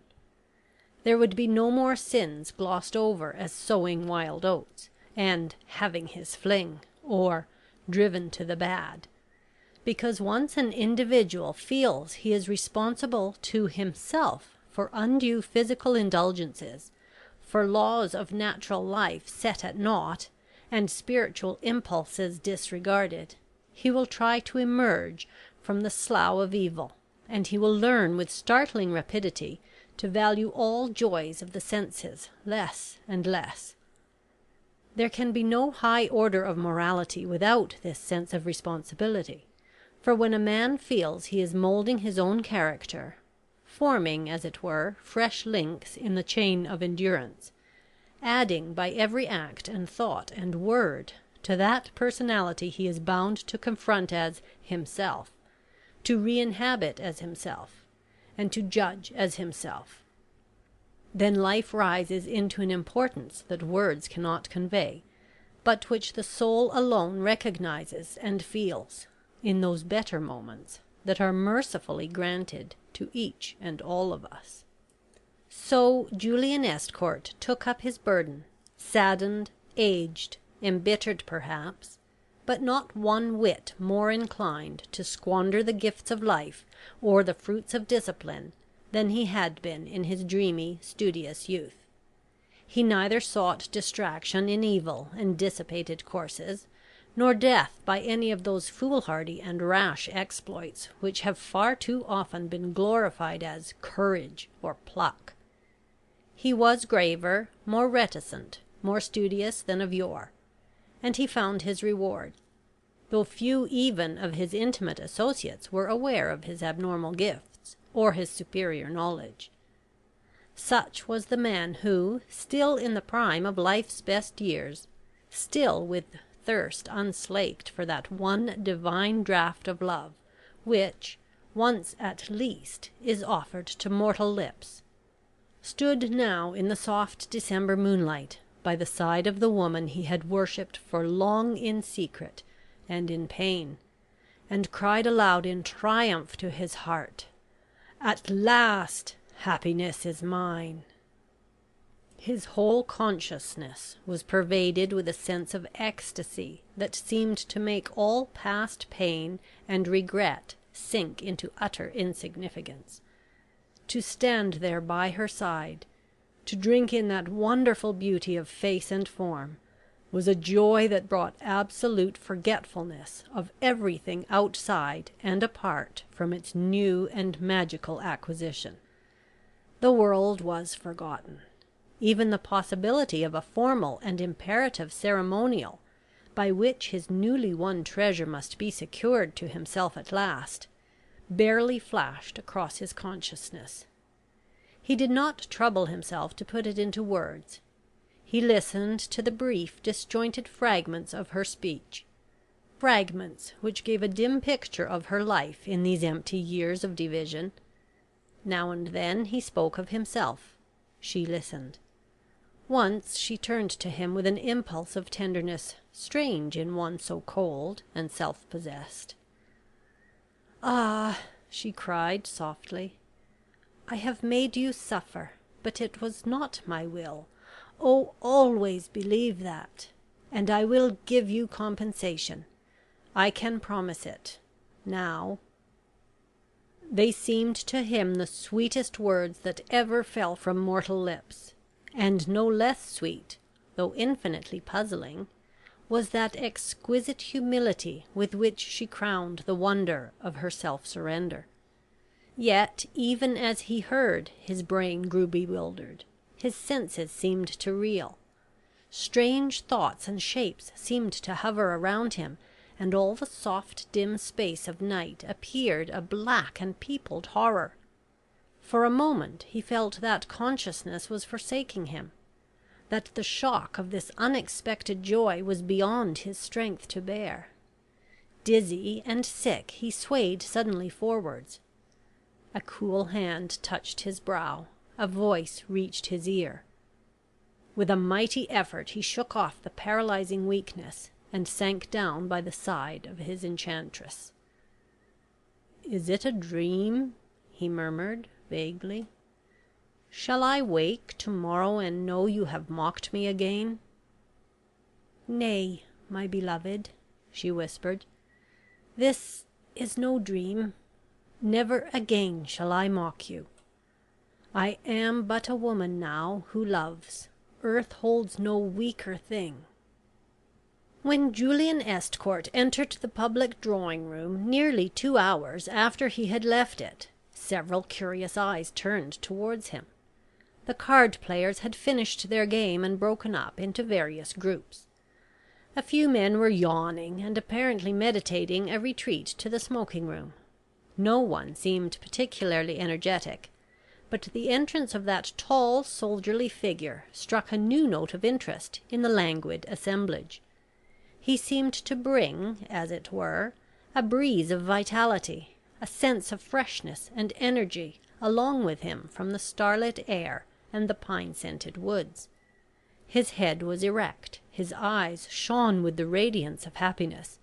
A certain sense of pride, of triumph, and yet of deep, intense content, was in his aspect and his smile.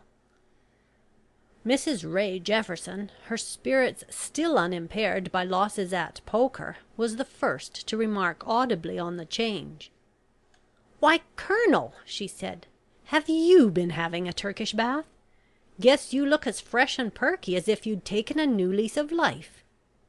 He laughed. "The only bath I have taken," he said, "is one of moonlight. You should all be out on the terrace. Far healthier and more enjoyable than these hot gaslit rooms, I assure you." "The terrace!" said Mrs Jefferson, looking at him with a sudden stern accusing glance. "Ladies and gentlemen, what did I tell you? I do believe..." She paused dramatically, every eye turned fully and searchingly upon the handsome face and erect figure, so calmly and easily confronting this sudden criticism. "Well," he said at last, "what is it you believe?" "You've seen her!" burst out Mrs Jefferson eagerly. "Now, Colonel, no tricks. Plain yes or no. I'm certain you've seen her. My mystery. Haven't you?" "I will not pretend," he said, "to misunderstand you. I have met an old friend, and I hope soon to have the pleasure of introducing her to you all. Not with any mystery about her, as our American friend seems determined to suppose, but simply as the Princess Zairoff, of whom you may have heard before this." There was a buzz, a stir, a confused murmur. "Heard of her? I should think so. You never mean to say she's here? I thought she was in Russia." "Gracious!" almost shrieked Mrs Jefferson. "Why, it was her husband who died so mysteriously, on the eve of that awful conspiracy. You never mean to say, Colonel Estcourt, that you know her? Why, she's one of the celebrities of Europe, and to come here, to this quiet place, and incognito." "Do you not think," he said, "that the fact of being quiet and unknown would just be the one fact she would appreciate? I hope I am not claiming too much from your courtesy when I say that the privilege of her society can only be obtained by a due regard to her wishes in that respect. She wishes only to be known as Madame Zairoff here." "I'm sure," exclaimed Mrs Jefferson eagerly, "I'm only too willing to promise anything for the privilege of seeing her. Isn't that the general opinion also?" There was a murmur of assent, specially eager on the part of the men.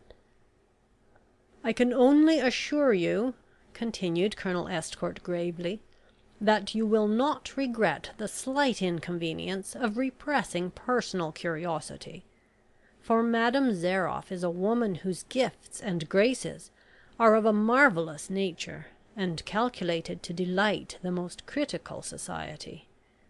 As Mrs Jefferson told us, she is here for her health. It is an incident we cannot deplore, if we are to benefit by her society."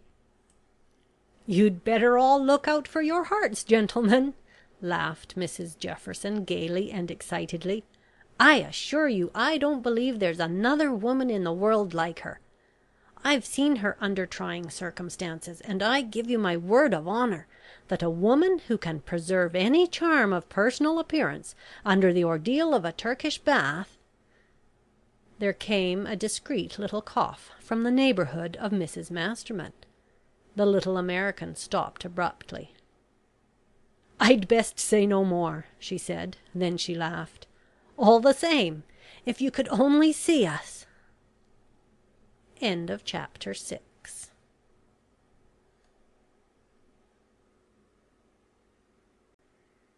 The Mystery of a Turkish Bath, by Rita.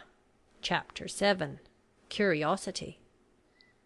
There was suppressed but general excitement throughout the hotel all the next day.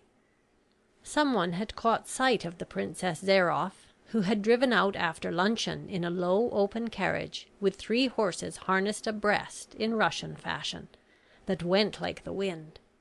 Colonel Estcourt was beside her, and curiosity was rife as to how he should have known her, and whether accident only was responsible for the meeting of 2 people, one of whom had come from Russia and the other from India, to this prosaic English nook, for their health. Mrs Masterman sniffed ominously, as one who scents scandal and impropriety in facts that do not adapt themselves to everyday rules of life. A few other women, suffering from one or other of the fashionable complaints in vogue at this season, agreed with her that "it certainly looked very odd."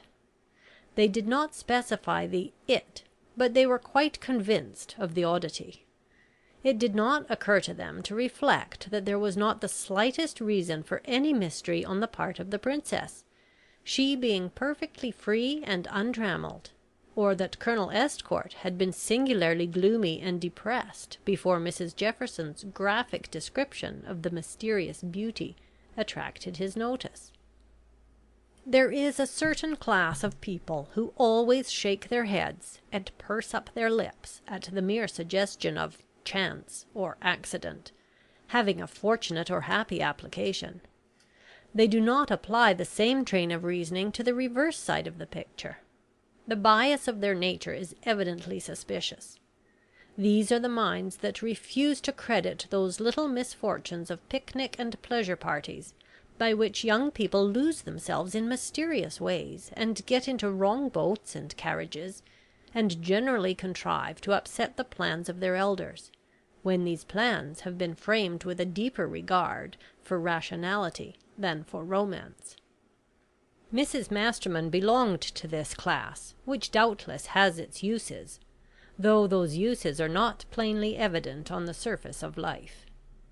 She spent the day in gloomy hints and mysterious shakes of the head, and insinuations that no good was ever known to spring from a superabundance of feminine charms, which, in the course of nature, must have an evil tendency, and be productive of overweening vanity, extravagance, and even immorality.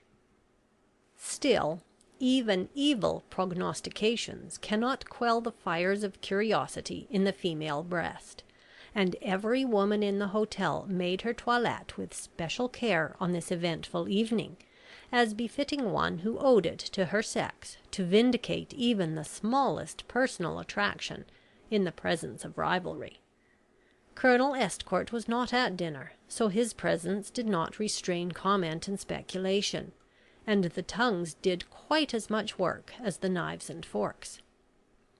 "I do wonder what sort of gown she'll wear," sighed Mrs Jefferson, who was attired in a creation of the great French man milliner, accursed by husbands of fashionable wives, and whose power is only another note in that ascending scale of absurdity struck by the hands of fashion. "Perhaps she won't come down in the drawing room at all," said Mrs Masterman spitefully, after listening for some time to the remarks around her. "Colonel Estcourt did not specify any particular night." "Oh, I'm sure she'll come," said Mrs Jefferson, whose nature was specially happy in always assuring her of what she desired. "I've got an impression that she will. They never fail me. You know I've a singularly magnetic organization. A great spiritualist in Boston once told me I only needed developing to exhibit extraordinary powers. But I hadn't the time or the patience to go in thoroughly for psychic development. Besides, it's really a very exacting pursuit." "Exacting rubbish!" exclaimed Mrs Masterman impatiently. "I can't stand all that bosh about higher powers and developing magnetism. Of course there are a set of people who'd believe anything that seemed to give them a superior organization. It's only another way of pandering to human vanity. Spiritualism is perfect rubbish. I've seen and heard enough of it to know. I once held a seance at my house, just to convince myself as to its being a trick or not. I was told that the medium could materialize spirit forms. I, of course, asked some people to meet him, and we selected a room and put him behind a screen as he desired. And there we all sat in the dark like so many fools for about half an hour." "Well," interposed Mrs Jefferson eagerly, "and did you have any manifestation?" "Oh, yes," laughed the gouty sufferer grimly. "A very material one indeed. By some accident the medium knocked down the screen just after we'd seen a spirit face floating above it. In the confusion someone struck a light, and there was our medium, standing on the chair without his coat, and wrapping some transparent India muslin about himself, which had been dipped in phosphorus, I believe, so that it gave out a curious shimmering light in the dark. You may suppose I never went in for materialistic seances again." "Still," said Mrs Jefferson, "although you may have been tricked, it doesn't stand to reason that spiritualism is trickery. I've come from the very core and centre of it, so to speak. I've been at more seances than I could count, and I've seen the tests applied that prove the manifestations are genuine. Still, there are heaps of professional mediums who are not to be depended on, I grant. If you want to know the truth of spiritualism, you can always work it out for yourself. That's quite possible, only it's a deal of trouble." "I don't believe in it," reiterated Mrs Masterman stubbornly. "All mediums are cheats and humbugs." "Oh," said Mrs Jefferson, "if it comes to exceptions laying down the rule, where are we? The other day a clergyman was taken before the courts for drunkenness, but I suppose you're not going to say all clergymen are drunkards. A doctor poisoned a patient by mistake, but surely we're not to class our dear medical men as poisoners and murderers on that account. It's just the same with any abnormal or extraordinary facts that set up a new theory for investigation. Impostors are sure to creep in, and the lazy and the indifferent and the skeptical call their exposure results. Depend on it, we don't half investigate subjects nowadays, and we suffer for it by giving place and opportunity for the development of a certain class of beings who prey on our credulity and make profit out of our indolence and superstition." "There's something in spiritualism, you bet," drawled the nasal voice of Mr Ray Jefferson. "I've had messages written to me and things said that no third person could possibly have known about." "Ah, slate writing," sneered Mrs Masterman. "I've seen that too. Just another trick." "How do you explain that?" asked Mrs Jefferson quickly. "Well, this way. I went to 2 or 3 different mediums, so as to test them all. I found they had no objections to bringing your own slates and writing your own questions, but while they held the slate under the table they kept you talking to distract your attention, and from time to time they got convulsive jerks and movements by which it was quite possible for them to see what was written. Then you heard a scratching. The medium probably had a little bit of pencil in his fingernail, and your answer was given you. Well, let that pass for what it's worth, but I always noticed the medium asked if I wouldn't like a message, and when I said yes, he brought out his own slate." "But," said Mrs Jefferson, "didn't he let you examine it first?" "Oh, yes, and wiped it over with a damp cloth. Then it was held under the table, and in a few seconds covered with spirit writing. But I found out afterwards that you can buy slates with a false cover. This cover fits within the frame, and is exactly like the other side of the slate. But your spirit message is already written. A touch makes the cover drop off. The medium covers it with his foot in case you should look under the table. Out comes the slate, and there you are." "Oh," said Mrs Jefferson angrily, "it's plain you've only been to the charlatans and impostors of spiritualism. Why, I've had a message written in a locked slate while I held the key and held the slate too. What do you say to that?" "I've only your word for it," said Mrs Masterman sarcastically. "My slates were never locked." "And I've only your word for what you've told us," answered Mrs Jefferson with rising wrath. "I suppose my evidence may be as trustworthy?" "Well," interposed another voice, "my view of spiritualism is, that it's an intensely humiliating idea, after you've done with this world, to be at the beck and call of any other human being who can make you go through a variety of tricks, as if you were a performing dog, in order to convince people still in the body that there is another life. If that other life permits us to come back here and play tambourines, and knock furniture about, and write silly and ambiguous messages on slates, I don't, myself, think it's a very desirable one." This view of the question produced a blank silence. It proceeded from a gentleman who was supposed to be a little odd, partly because he spoke seldom, and then with a startling originality, on any subject of discussion.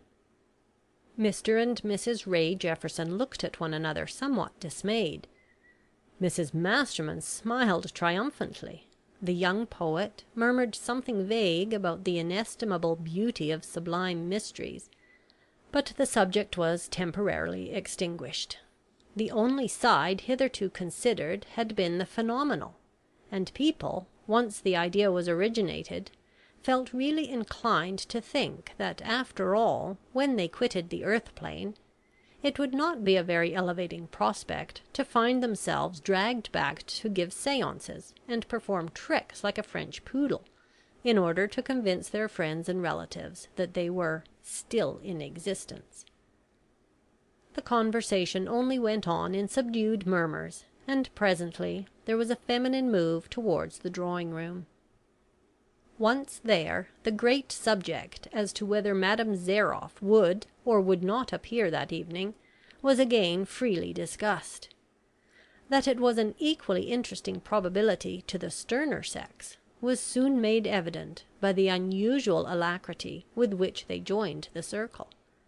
They broke up into groups and knots scattered throughout the length of the handsome, brilliantly lighted room, but a curious restlessness was apparent.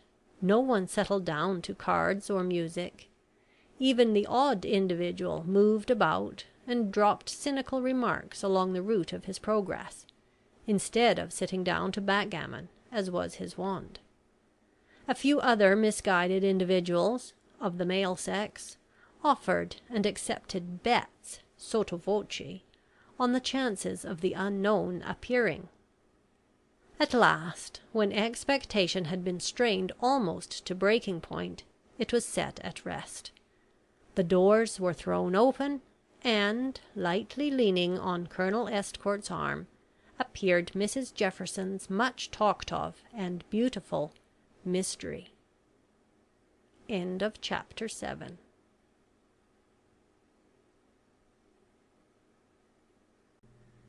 The Mystery of a Turkish Bath by Rita. Chapter 8. Surprise. An involuntary hush fell upon the whole assemblage. Not a man or woman there but felt their breath come a little quicker, their hearts beat with suppressed excitement, as that perfect figure, with its magical indolent grace, swept slowly through the room and into their midst. It was the usual homage paid to Princess Zairoff, for she possessed that rare and delicate mixture of indifference, languor, and disdain that is in itself a distinction, and makes ordinary womanhood and beauty suddenly feel coarse and commonplace. She paused before Mrs Ray Jefferson, and greeted her with a soft, indescribable grace, and, after a few minutes' conversation, permitted herself to be introduced to a few of the group around the little American. That perfect ease of manner, which held not a vestige of condescension, soon exerted its charm. One after another drew near that envied circle, anxious to pick up some stray pearl of speech from those lovely lips. The women forgot to be envious, because she never for one moment forgot or ignored them. Even gouty Mrs Masterman found that her ailment had been remembered, and was sympathetically inquired about, in a way to which she was entirely unaccustomed. The poet talked as if he drew in inspiration with every glance from those starry eyes. The musician, at her request, moved to the piano and played some of his music of the future, and it no longer seemed incomprehensible. A sense of exhilaration, of pleasure, of content, spread through the group, and animated discussion, and gave even ordinary conversation a sudden grace and charm. It was to be expected, before the evening was over, that conversation would ascend by natural gradations from the ordinary to the intellectual, yet no one could tell exactly how or when it began to do so, any more than they could describe the strange yet clear logic by which this one woman set to rights various perplexing problems, and gave the key, as it were, to a nobler and higher order of eclectic philosophy than they had yet ventured upon. To Mrs Ray Jefferson that discussion in the baths had acted as the stimulus of an olive to the palate. She was all eagerness to resume it. "I hope, Madame Zairoff," she said, in her brisk, lively fashion, "that you will give me a little enlightenment about what you said yesterday. This is just a leisure time with most of us, and I suppose mental culture is not incompatible with hygienic pursuits." "Assuredly not," said the Princess, smiling. "The more you cultivate the mind, the less you feel or care for the ailments of the body, and to give those ailments even occasional insignificance is to first forget, and then banish them. If you draw your mind away from the thought of pain, you cease to feel pain." "But that would require a far stronger mental capacity than we possess," said Mrs Masterman. Then she suddenly remembered that she had not felt a single gouty twinge the whole evening, because her mental consciousness had been unusually excited. This remembrance made her grow suddenly thoughtful and attentive to the discussion. "I think," said Princess Zairoff gently, "that we all make a great mistake in setting any absolute limit to our mental capacity. It is quite within our own power to dwarf or extend it. If we are content to rest satisfied with a small amount of knowledge, we can do so, and even cease to suffer in our own self-esteem by feeling we are stupid or indolent or ignorant. Our perceptions are gradually blunted, and society is kind enough to case most of its remarks and opinions in a sugar coating, so that the real truth never reaches us. We gradually find, then, that an opinion that soothes our personal vanity and self-esteem is a very pleasant opinion. So long as we cherish that falsehood, so long do we blunt our faculties of progress. Now it seems a very extraordinary thing to me, who have long been accustomed to investigate and direct the psychic side of nature, to find such numbers and numbers of people who don't believe in any psychic laws at all, far less care to investigate them as knowledge. The reason is simply this, that they all are convinced that one trivial, petty earth life is the one life for which they were created and are responsible, therefore the only one they feel bound to investigate. She paused and looked at the circle of grave and wondering faces. "You have heard of the law of karma, I suppose?" she said. There was a murmur, vague, spontaneous, or doubtful, according to the amount of comprehension excited by the question. "It is a pity," resumed the Princess, "that it is not more generally understood. What is the difficulty? I learnt it in my childhood, just as your English children learn their catechism. You have taken up the doctrine of evolution very strongly, but karma is its very leading law, so to speak. Man is perpetually working out and developing afresh the energies, aspirations, and character with which his spirit was originally endowed. He becomes, as it were, the product of the better part of himself, that struggles to the surface again and again during periods of incarceration in the flesh." "Then you would convey that we all live over and over again?" "Most certainly. It is the only rational way to account for the injustice, the sorrows, and the miseries of earth. It gives long opportunities for the modification of character. It acts as retribution to the evil, and the vicious, and the selfish. It gives a far deeper sense of responsibility than the shallow acceptance of mere creeds, because a man's good or evil deeds become a series of actions with inevitable consequences. If you teach him that he can throw off the results of a bad life, and of all it has entailed upon his fellow man, by a brief spell of penitence, or a blind, irrational faith in the sacrifice of a being he has neglected and ignored during the greater part of that life, you really are only pandering to the selfish and cowardly side of his nature." A little shudder ran through the group at these bold words. Mrs Ray Jefferson lifted her head and cast glances of triumph about, as one who should say, "I told you she would shock you all."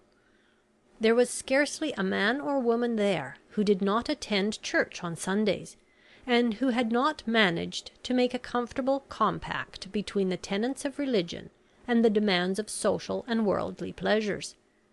Not one who, if taken to task on the momentous subject of a spiritual future, could have given any rational explanation of why he or she held certain vague ideas on the subject of salvation, or put off the deeper consideration of the subject to some indefinite period when they would have had their fill of vanities, and lost either the means or the desire to pursue them. And yet there was a subtle frou-frou of rustling skirts as the women drew slightly away, and a decided appearance of discomfort on the faces of the men, to whom an unpleasant truth was suddenly and sharply conveyed, and who found themselves strangely powerless to combat or argue out its real meaning. End of chapter 8.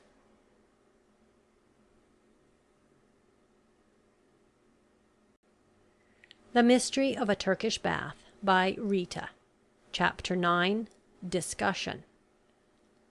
Colonel Estcourt came to the rescue. "No doubt," he said, "the subject, and this view of the subject, seems a little strange to our friends here.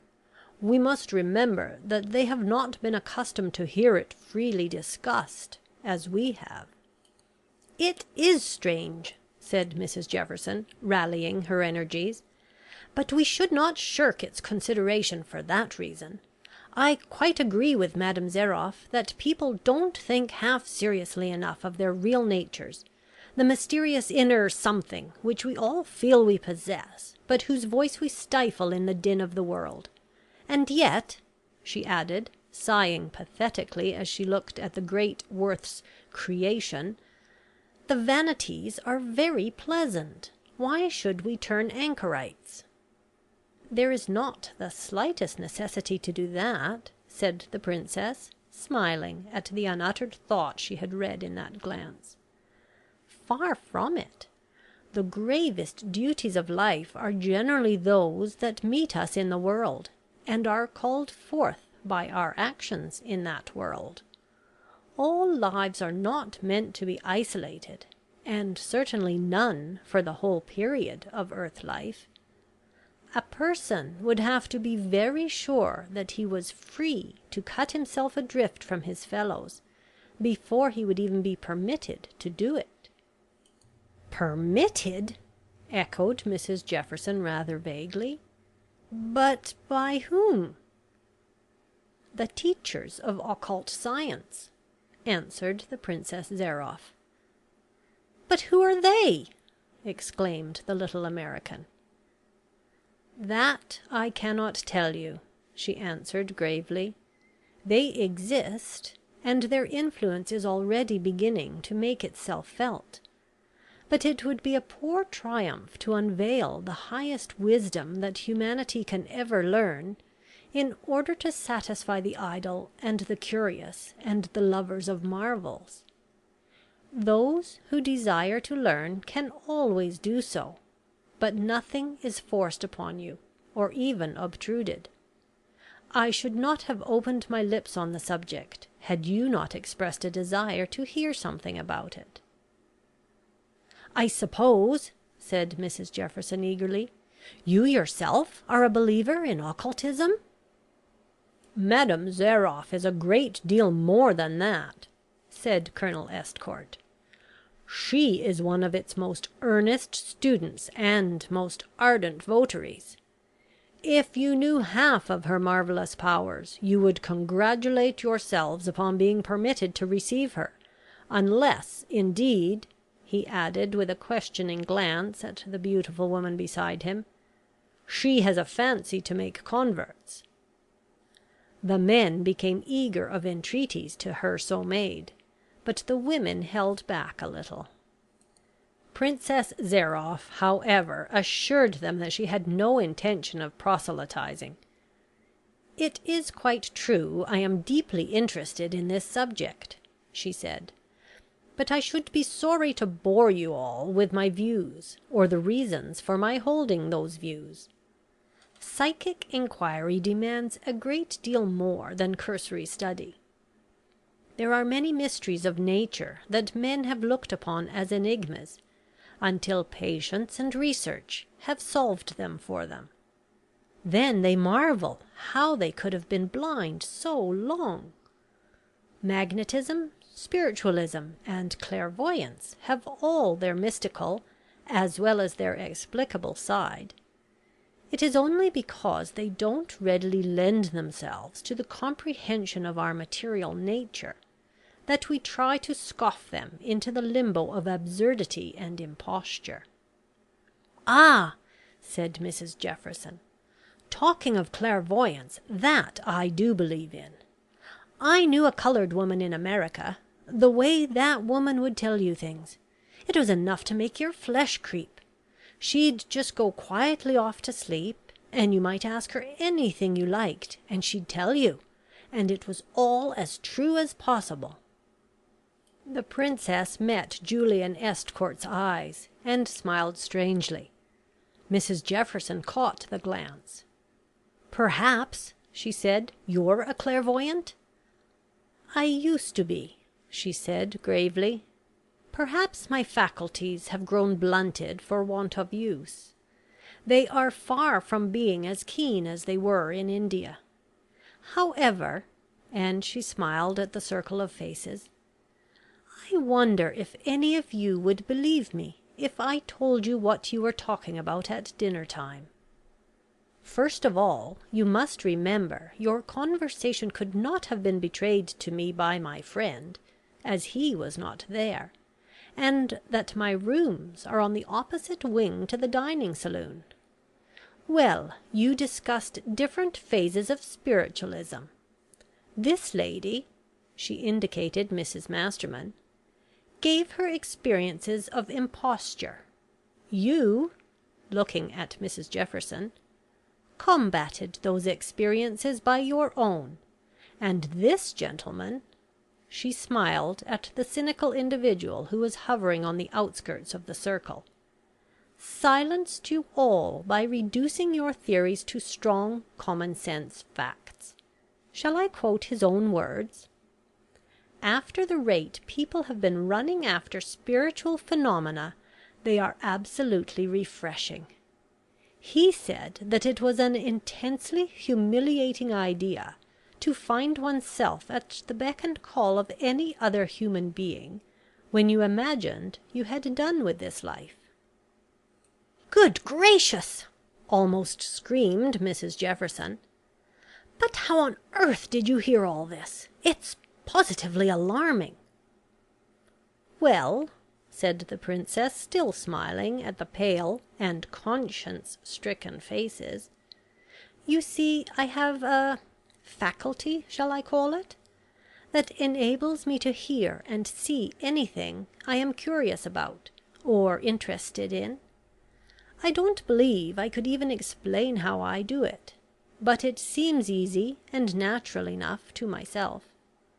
I only paid you a brief visit tonight, more that I might have a little bit of proof to give you that the powers I spoke of do exist, and are capable of being trained to almost any extent, if the motives for developing them are good.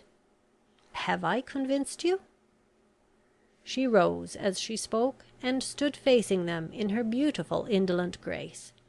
She was garbed in some white soft stuff which floated round her like a cloud.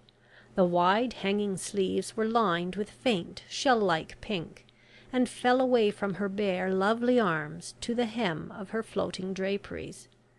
She looked like some goddess of mythology, rather than a living woman, and as Julian Estcourt gazed at her, he felt a sudden thrill of awe. Could that more than mortal beauty ever really be his? His in the common prose of possession that can never be disassociated with marriage, the prose that is to the delicate subtle beauty of love what the rough touch is to the wings of the butterfly, the bloom of the grape? For a moment the thought seemed like sacrilege. He could have fallen at her feet in a sudden adoration of the divine beauty and purity of embodied womanhood. "If ever she has loved before," he said in his heart, "it must have been as a Vestal Virgin or a martyred saint. Where in the world is such another woman?" The voice of the cynical philosopher broke on his ear and disturbed his thoughts. "Madam, it is my humble opinion that you could convince us of anything you desired. Happy are those who have so charming a disciple to expound their doctrines. Happier still the fortunate few to whom those doctrines are to be expounded by lips so lovely and a heart so wise." Ere the circle had quite recovered from its astonishment at hearing a speech so flattering uttered by their surly Diogenes, they had parted to make way for the beautiful stranger, and the last gleam of her snowy robes had floated through the doorway, as a cloud melts into the darkness of descending night. There was a sort of long drawn breath, a feeling as of long tension suddenly set free, a turning as if by one accord to one another. Then then all the tongues leapt into action, and for the remainder of that evening, like Thackeray's folk at the Springs, they talked and they talked and they talked. End of chapter 9.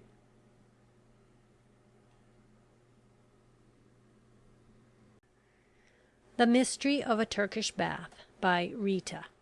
Chapter 10. Premonition. When the Princess Zairoff was in the privacy of her own boudoir, she turned to Colonel Estcourt in a sudden appeal. "Why did you make me go, Julian?" she said. "I knew I should only shock them. I can't ever put up with that languid, ignorant curiosity." "I think it will do them good to be shocked," he said with a smile. "Give them something to think of beside their ailments. And I had a special reason," he went on, with a deeper note of tenderness in his voice. "I do not wish you to shut yourself away as you have been doing. You will grow morbid and dissatisfied with life. I want you to take a healthy interest in it once again."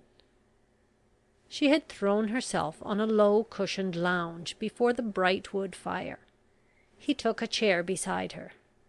She seemed to lapse into profound thought, and he watched her beautiful grave face with adoring eyes. "I wish," she said suddenly, "one could live a free, simple, uncriticized life.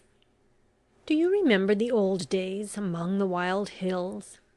The cool grey dawns, the sharp sweet air, the long gallops over the rough roads by the rice fields, the strange temples, the songs of the snake charmers?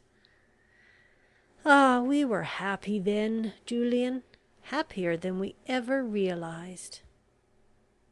"May we not be still happier?" he said earnestly. "Life has a graver and a wider meaning, it is true, but that should only give us deeper power of appreciation." A strange smile touched her lips, a smile of mystery, and of dreamy, unfathomable regret. "We shall never be happier," she said, "than we were then. I have always felt that. Yes, I know what you would ask. Did I love you then? Yes, Julian, with all my heart and soul. And yet I could have been nothing more to you than a sister, a friend. There was a purpose in my marriage." She ceased speaking. For a moment her eyes closed. Her head sank back wearily on the soft cushions. Presently she opened them, and met his anxious gaze. "No, I did not faint," she said. "But why I know not, that sense of blankness and dizziness always comes over me when I speak on that subject. There is something I wish, yet dread, to remember. But just as I am on the point of grasping it, there is a blank." "Do not speak of that time," he said passionately. "I hate to think you were the wife of that man. It was sacrilege. You, my pure-souled goddess." "He was a bad man," she said, "but up to a certain point I could always escape and defy him. He was a coward at heart, and he was afraid of me." Then suddenly she stretched out her arm and touched his shoulder with a timid, caressing movement. "You need not be jealous of those years, my beloved," she said softly. "No man would, who knew them and valued them for what they were to me." He sank on his knees and folded his arms about her. "Ah, queen of mine," he said, "it is only natural that I should be jealous of the lightest touch, or look, or word that were once another's privilege. Therein lies the only sting in my happiness." "Does not that prove it is of earthly?" she said, as her deep mournful eyes looked back to his own. "I believe, Julian, it would be better, even now, if we were to part. I have always that dread upon my soul, that I am destined to bring you suffering, misfortune—" "Bring me what you will," he interrupted passionately, "but do not speak of parting. Rather suffering and trial at your hands, oh my life's love, than the greatest peace and prosperity from any other woman's." "I wish you loved me less," she said sadly, "but I am not forbidden to accept your love now. Only I have warned you, do not forget. And now," she added suddenly, "put me to sleep. It is so long since I have known real rest, such as you used to give me." He rose slowly and stood beside her as she nestled back amidst her cushions. A strange calm and chill seemed to fold him in its peace, and the throbbing fires of pain and longing died slowly out of vein and pulse. He laid one hand gently on the beautiful white brow. His eyes met hers, and the glance seemed like a command. The lids drooped, the long soft lashes fell like a fringe on the delicate flushed cheek. One long sobbing breath left her lips. Then a beautiful serenity and calm seemed to enfold her. Like a statue she lay there, motionless, stirless, lifeless, one would have thought, save for the faint regular breath that stole forth from the parted lips. Julian Estcourt stood for a moment in perfect silence by her side. Then he moved away, and drawing aside the portieres which separated the boudoir from the adjoining room, he called softly to her maid. "Felicie," he said, "your mistress will sleep for 2 hours. See that she is not disturbed." Once out in the cool night air, Julian Estcourt gave the rein to thought and memory. The march of events had been rapid. It seemed difficult to realize that he really stood in the light of an accepted lover to the woman who, but the previous day, he deemed at the other end of the world. Difficult to realize that she loved him, and had loved him through all the blank desolate years of absence and suffering they had both endured. Her warning came ever and again like a living voice across the fevered train of his thoughts, but he was no whit more inclined to listen to it here, in the calmness and soberness of solitude, than when her own lips had spoken it, and the charm of her own presence had swept away prudence and self-restraint. "It may not be wise," he said in his heart, "but I have not the strength to deny myself the only happiness I have ever pictured as possible. It is not as if I had frittered away my life on other women, on mere sensual pleasures. From my boyhood up to the present hour her power has been the same, her charm for me the same. I love her. That says all, and yet not half enough. Human nature is weak. I had dreamt of another life, of a higher and nobler field of duty, apart from the selfish joys that are inseparable from mere human ties. But I can yield that dream up without a regret. I can turn back from the threshold I have crossed. May there not be a purpose in our meeting like this, in the prospect of our union? If the time has come to teach, and to speak out boldly what has long been veiled in mysticism and doubt, where could a teacher so eloquent be found, or one whose natural gifts and loveliness could make those teachings of so much weight? And I too can help and protect her. Our souls need not descend from the spiritual level they have attained. They may meet and touch, and yet expand in the duality of perfect love and perfect comprehension. It is a glorious thought. And he lifted his eyes to the starry heights, that to him held all the mystery of peopled worlds, and were no mere pinpricks of light created to illuminate one. A beautiful thought.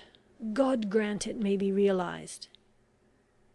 But even as his eyes rested on the solemn splendor of the heavens, even as the human passions of the senses grew stilled beneath the loftier aspirations of the soul, even as that involuntary prayer sprang from heart to lips, some inner consciousness whispered like a warning voice, "It cannot be." He started as if that sound were audible. A cold and sudden terror swept over his body like a chilling wind. "Bah!" he cried. "What a nervous fool I am! Is this all my love has done for me? Made me like a frightened child starting at shadows?" He turned abruptly and went within to seek his own room.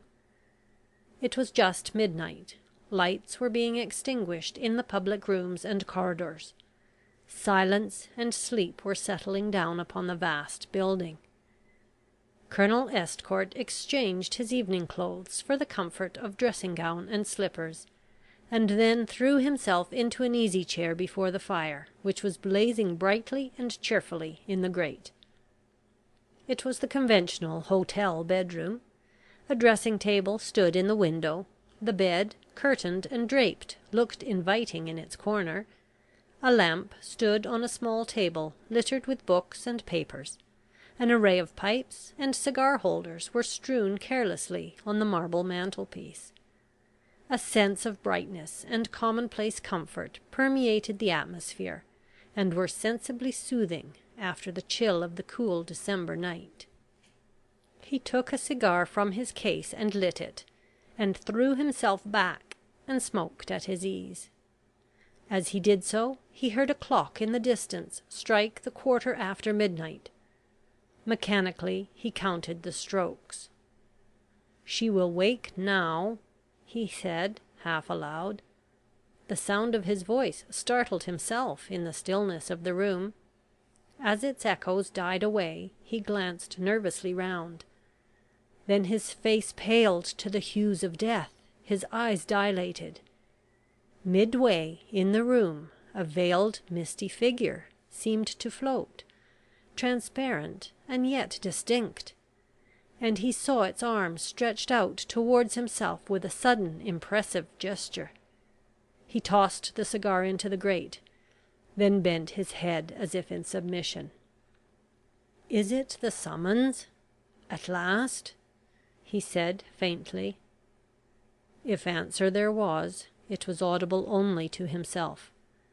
To anyone looking on, it only seemed as if a sudden dreamy lassitude had overtaken him. His head sank back against the chair, his eyes closed, his face grew calm and peaceful, and like a tired child he fell asleep. End of chapter 10.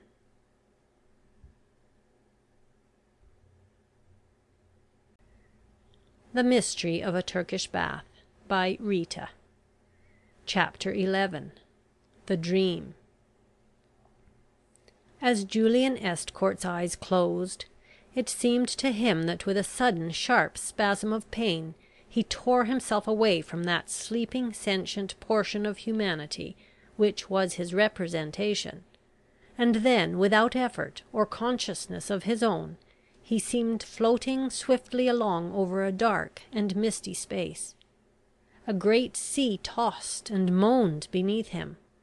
He felt that someone was beside him, but he had no desire to question its personality.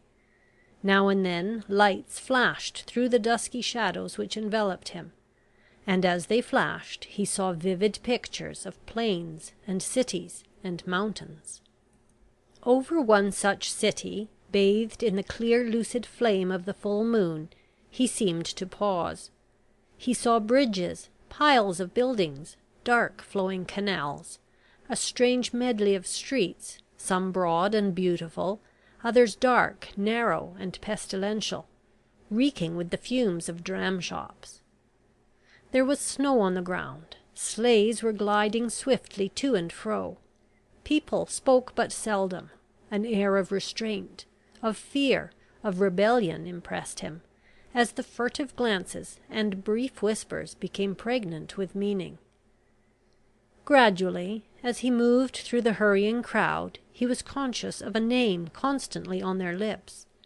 It was muttered by the voices of tipsy men reeling from their vile dens of intoxication, by the lips of painted women as they drew their furs around their tawdry finery, by the artisans with their pinched faces and hungry eyes, by all the classes to whom life is a bitter struggle with poverty and necessity.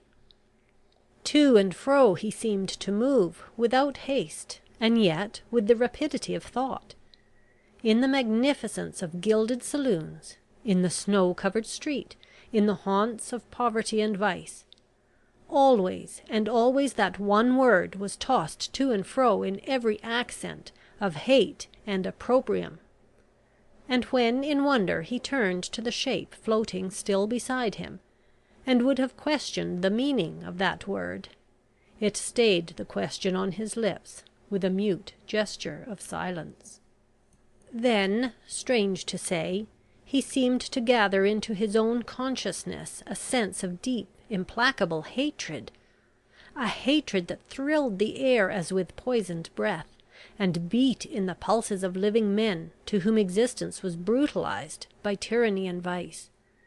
The sense of this awful murderous hate at last grew terrible as a burden, so fully and consciously did he recognize it, so clearly did he see of what it was capable, and so mysteriously did it seem to breathe about the very air through which he moved.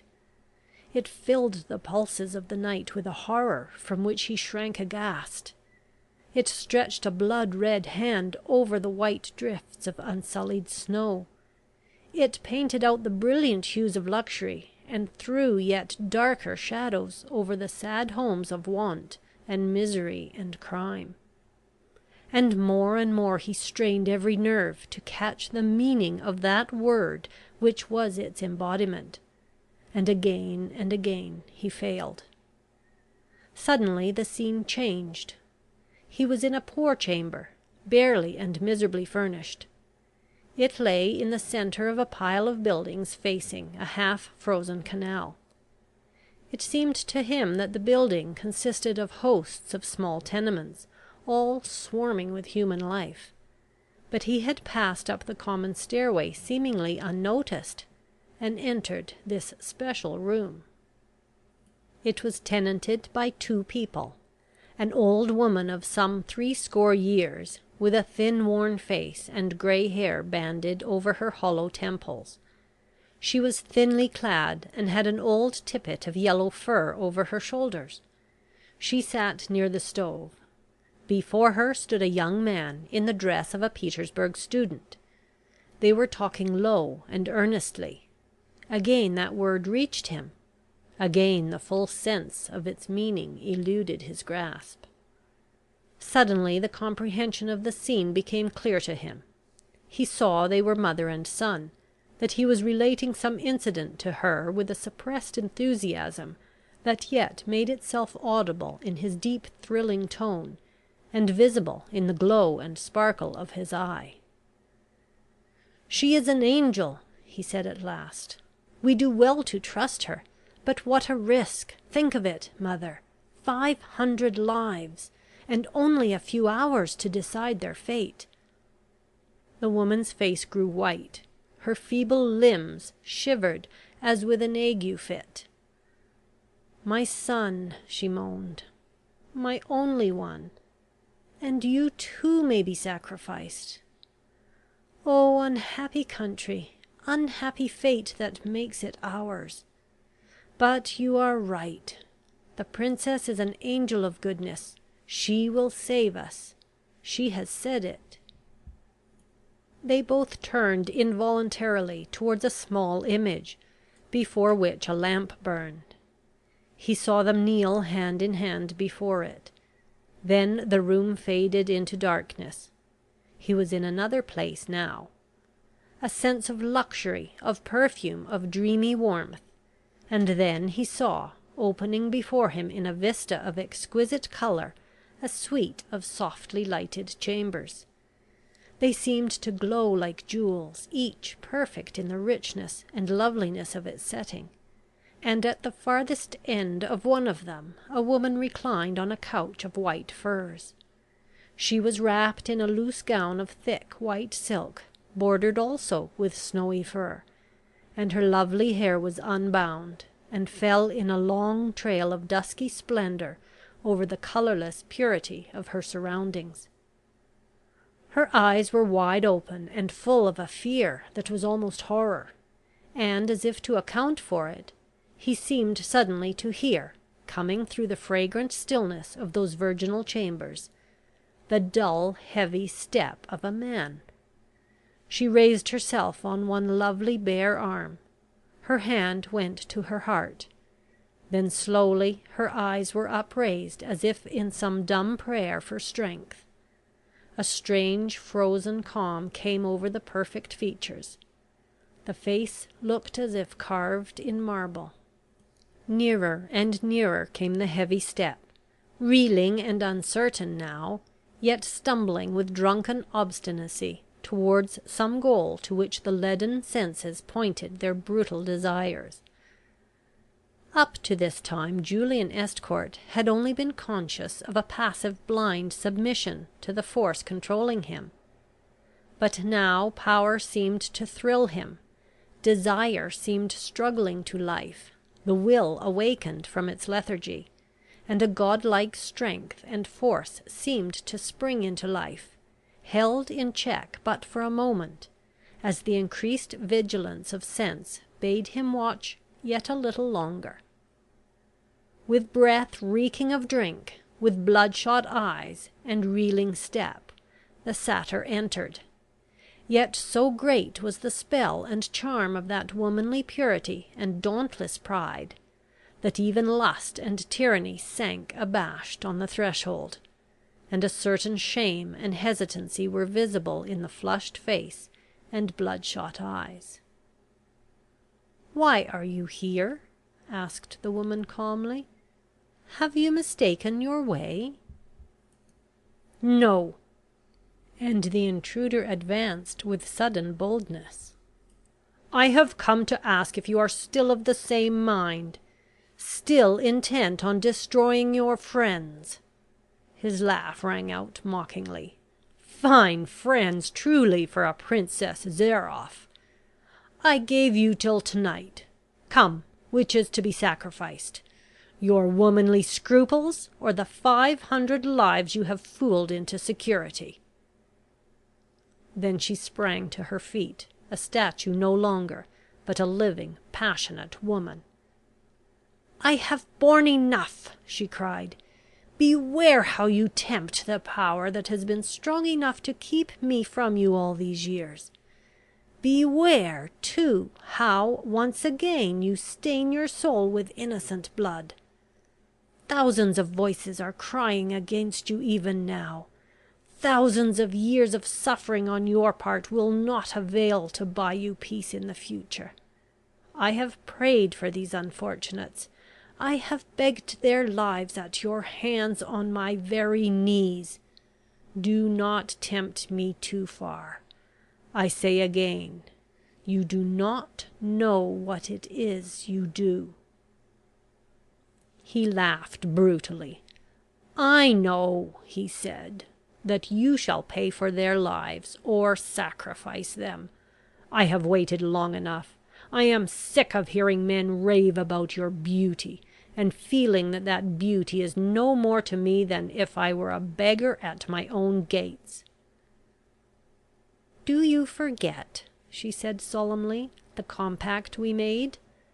I am not at any man's choice or disposal.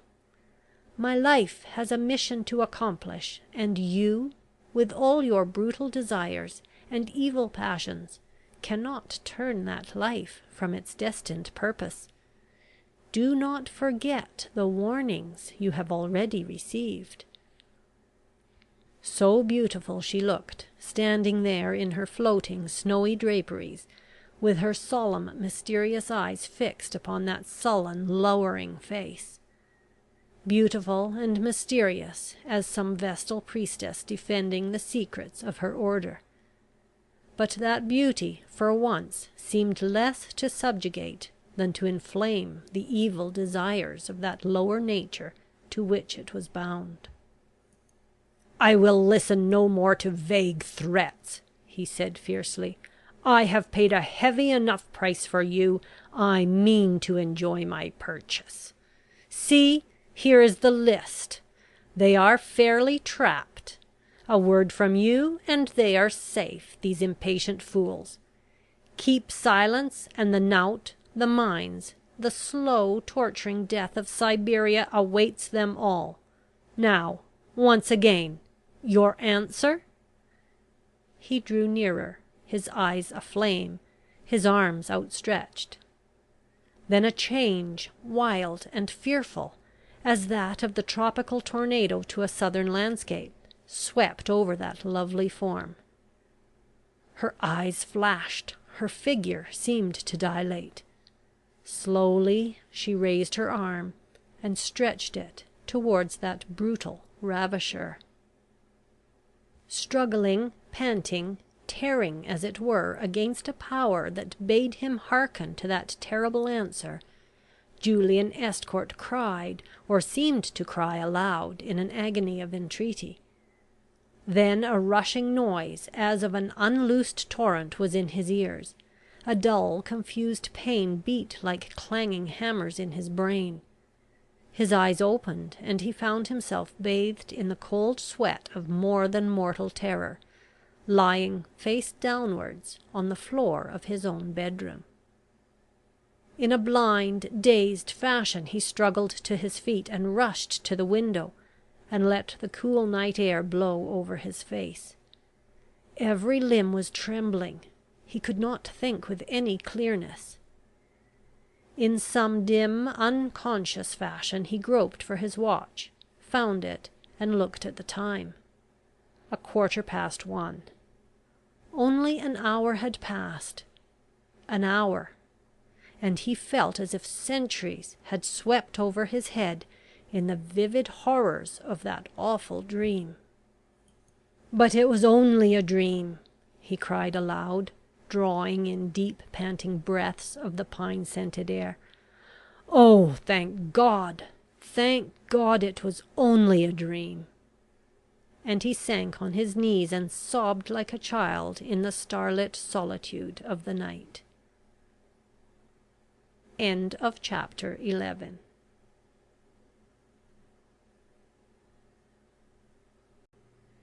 The Mystery of a Turkish Bath, by Rita. Chapter 12. Effects. The next day, when Colonel Estcourt sent to know if the Princess Zairoff would receive him, he was informed she was ill, and could see no one. Feeling strangely disinclined for mere ordinary society, he ordered his horse to be brought round, and spent the greater portion of the day in long fierce gallops over the miles of stretching sand that framed in the bay. The sky was chill and grey. A cold wind blew from the sea and dashed the salt foam in his face as the waves swept stormily in. But the dull sky and the stormy sea suited his mood, and seemed to string up the relaxed tension of his nerves. "Nature is man's best physician, after all," he said to himself, reining in his beautiful Arab at last, and baring his brow to the fresh breeze. "Even as she is his best friend. Only we don't believe it. We live in the world and follow the ways of the world until our faculties are blunted, our natures demoralized, our tastes vitiated, our energies enfeebled. How many lands I have travelled over, how many cities I have seen, and yet I verily believe that the wild Sioux in his prairies and the wandering Bedouin of the desert have more of real manhood than we. Yes, and get more real enjoyment out of life. It was quite dusk before he reached the hotel. The country was all new and strange to him, and he had missed his way more than once. But though he was tired and stiff and hungry, he felt that his mental energies were braced, his mind at ease, and the disturbing and torturing memories of the previous night no longer tormented him. At dinner he sat next to Mrs Ray Jefferson, who was radiant and voluble as ever. She had a great deal to say about the princess, who, it appeared, had again spent the morning in the baths. "She looked ill," said the little American, "awfully white and languid. I asked her if she had seen a ghost. There was something scared and strange about her. I surmise it's nerves. It was odd, too," and she lowered her voice as if taking the Colonel into a special confidence, "but she went off to sleep in the hot room. Nothing could waken her. I got rather frightened." His face looked disturbed. "To sleep?" he said. "That is rather unusual, is it not?" "Oh, plenty of us go to sleep in the cooling room," said Mrs Jefferson, "but I never saw any one do it in any of the others.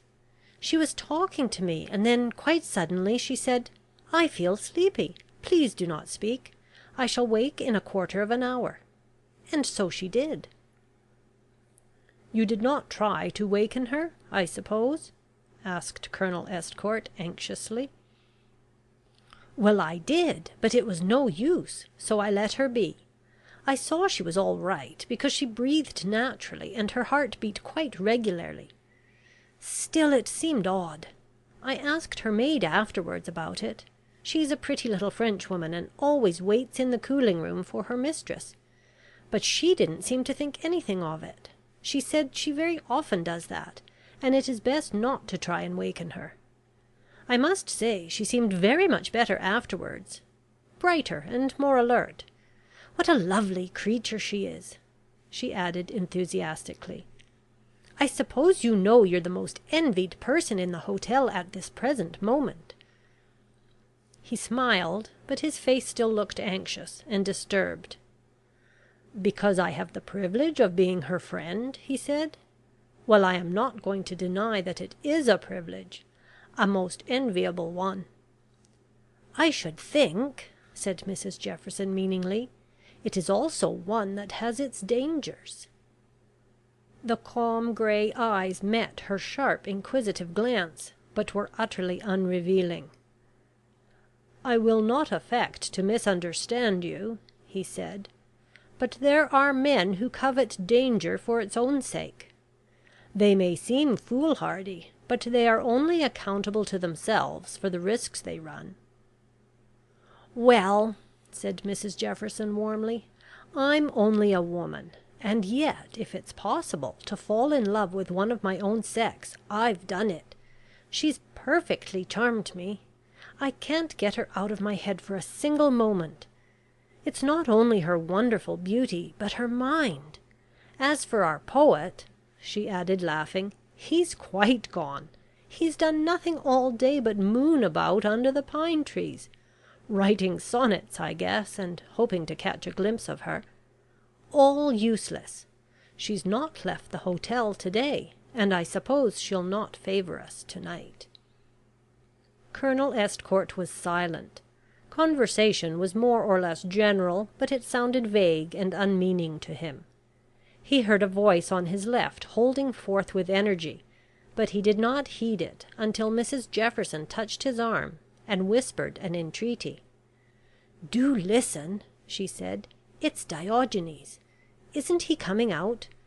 I surmise it's her influence. You remember last night?" "An atheist," said the dogmatic voice of the individual who had given that common sense view of spiritualism the previous evening, "must be a fool of the most complete type. Because he doubts what men teach of God, is no reason for doubting the existence of God. I grant that the Reverend John Smith, with his highfalutin trappings of ritualism on one side, and the Reverend Josiah Stiggins, with his coarse and commonplace familiarity with the Almighty, whose personality he has the effrontery to expound as if he were discussing the characteristics of an ordinary mortal, on the other, are enough to drive hundreds of people out of the pale of Christianity, and force them to take refuge in defiance and opposition. But all the same, the expectation of another life is a rooted belief in the minds of all men, quite apart from religion. Even the savage has it. If we call it human nature to eat, drink, fight, love, or desire, it must also be human nature that gives universal assent to this idea of an after existence. The fact of finding it in all races is but a proof that man is the creation of a power that intends him for a far wider range of existence than he sees before him. There are many things affirmed by man's consciousness that he cannot really or logically explain, yet it is a narrow reasoning that bids us reject the inexplicable. "Yet you reject spiritualism," said Mrs Jefferson quickly. "Not at all, my dear madam. I only reject the humiliating and degrading trickery that is its sensational form. I only repeat what I said yesterday, that no lofty or educated mind could do anything but resent the idea of being subjugated to a mere material will, and being forced by that will to perform conjuring tricks, in order that a small portion of the civilized world should gape and gaze and cry out, 'How wonderful!' To deny that spirits exist, ay, and work, would be to deny the very crudest faith in Christianity." "There is no doubt," said Colonel Estcourt, "that everything is explicable, but we must wait for the growth and development of our higher natures before we can comprehend half the mysteries of the higher life. The great fault of the materialist and the scientist is, that they would fain bring everything down to the level of their present comprehension, instead of patiently waiting the completion of their future spiritual forces.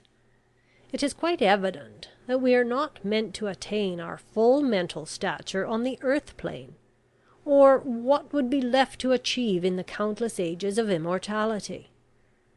Man believes in immortality, and yet seems to contemplate it as a state of stagnation and quiescence. Why he believes in it he cannot fully explain. It is, as you said before, a consciousness given to the races of humanity, but no more capable of commonplace analysis than time, or space, or thought. "The beautiful is as the cloud that floats in radiant space," murmured the poet. "The very vagueness of form permits the eye to clothe it in the loveliest tints of fancy." "Now that's what I call rational," murmured Mrs Jefferson in Colonel Estcourt's ear. "Do you think he knows what he means? I guess he don't. Gracious!" She started and suddenly grasped his arm. "Look," she said, "there's the princess in the doorway. Is she coming in? No, she's moving away. I believe she's going into the drawing room after all. Did you see her?" "No," said Colonel Estcourt. "Are you sure it was the princess?" His face looked strangely pale. She saw that his hand trembled as he laid down his knife on the plate before him. "Sure!" exclaimed Mrs Jefferson with asperity. "Of course I'm sure. It's not easy to mistake her, I fancy. I can't think why you didn't catch sight of her. She just looked in as she passed, I suppose." "No doubt," he said, but the gravity and uneasiness of his face deepened. Just then one of the waiters paused beside Mrs Jefferson's chair. She turned eagerly to him. "Watson," she said, "just oblige me by going to the drawing room and finding out if Madame Zairoff is there. I guess," she added laughingly to Colonel Estcourt, "that I'm not going to waste my time over 13 courses if she is." Still he did not speak, and his unusual pallor and gravity began to affect the lively little American woman. She helped herself to truffled pheasant, and became absorbed in gastronomical duties. 2 or 3 minutes passed, when the man who had gone on her errand returned. She glanced eagerly up. "Madame Zairoff is not in the drawing room," he said in a low voice. "I met her maid on the staircase, and she says that Madame is not well enough to leave her apartments this evening." "But good gracious me," began Mrs Jefferson with angry impatience, "I saw—" "Hush!" said Colonel Estcourt in a low impressive voice. "Oblige me by saying nothing about it. Remember, I too was looking in the same direction, yet I saw nothing." Mrs Jefferson dropped her knife and fork and stared at him. "Now, Colonel," she said, "am I in my senses or am I not?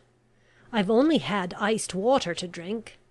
I believe I'm a commonplace person eating a commonplace though very excellent dinner. Nothing's been playing tricks with my nerves, I can swear, and I do assure you that the Princess Zairoff stood there in that doorway and looked in here, not 5 minutes ago. Why, I'll even tell you the gown she had on. It was thick white silk, and had a border of soft-looking white fur. There!" she added triumphantly. "You may go up to her rooms after dinner, and if she hasn't got that gown on, and if she didn't come by that doorway, well, I'll say I've gone stark staring mad. That's so." End of chapter 12.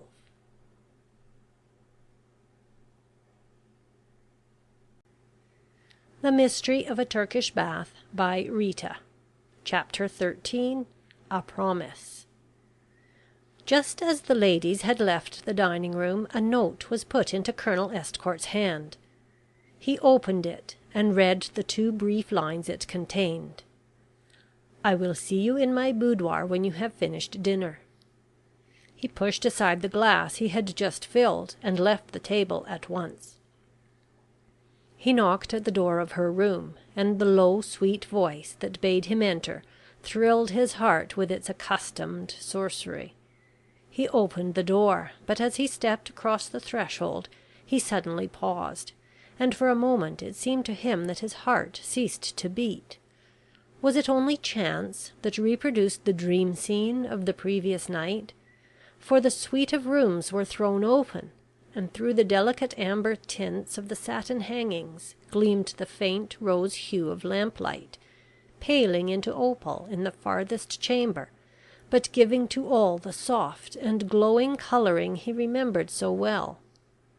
Swiftly as his eyes took in the picture, they seemed also to take in the lovely figure reclining among soft snowy furs, robed in colourless silk bordered with the same fur. She raised herself on her arm as he approached. "I have not treated you well to-day, Julian," she said, "but I have been ill, nervous, disturbed. I slept badly and had terrible dreams. You must forgive me." He bent over the extended hand and touched it with his lips. "You are cold," she said.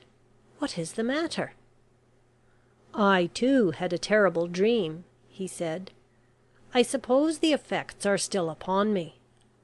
Then he looked calmly and fixedly at her.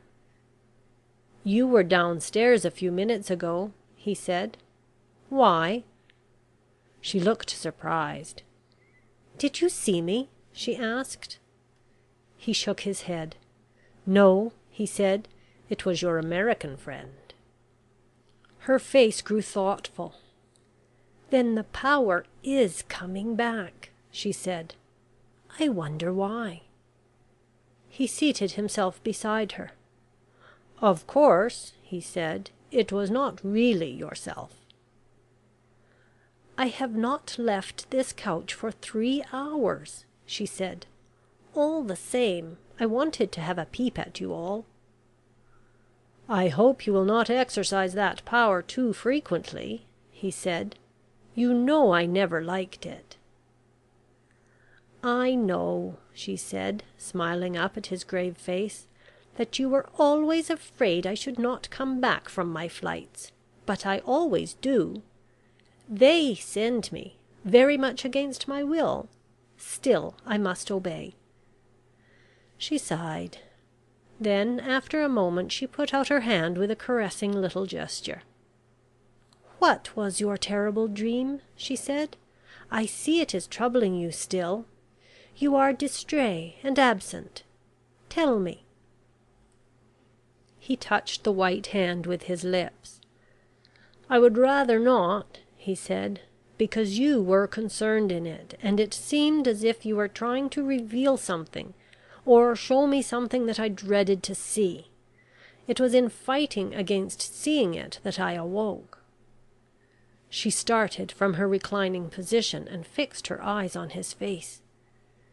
"Julian," she cried, in a sudden breathless way, "was it no." She broke off and wrung her hands helplessly. "It has escaped me again. I cannot remember. Oh, that I could! It tortures me so. Julian," and she looked at him appealingly, "you must help me. You must bring it back. I will not wed you till that mystery is solved. Something warns me against it." "My dearest," he said soothingly, "do not excite yourself in this fashion. It can make no difference to me that there should be mystery or tragedy in your past life. Have I not always loved you? Have we not chosen the same path in life, only now we shall tread it side by side, not one far in advance of the other? The infinite delight of that companionship shall not be marred by any memories of the past. If I am content to let it rest, surely you may be." She drew herself away. Her deep strange eyes looked coldly and yet mournfully back to his yearning gaze.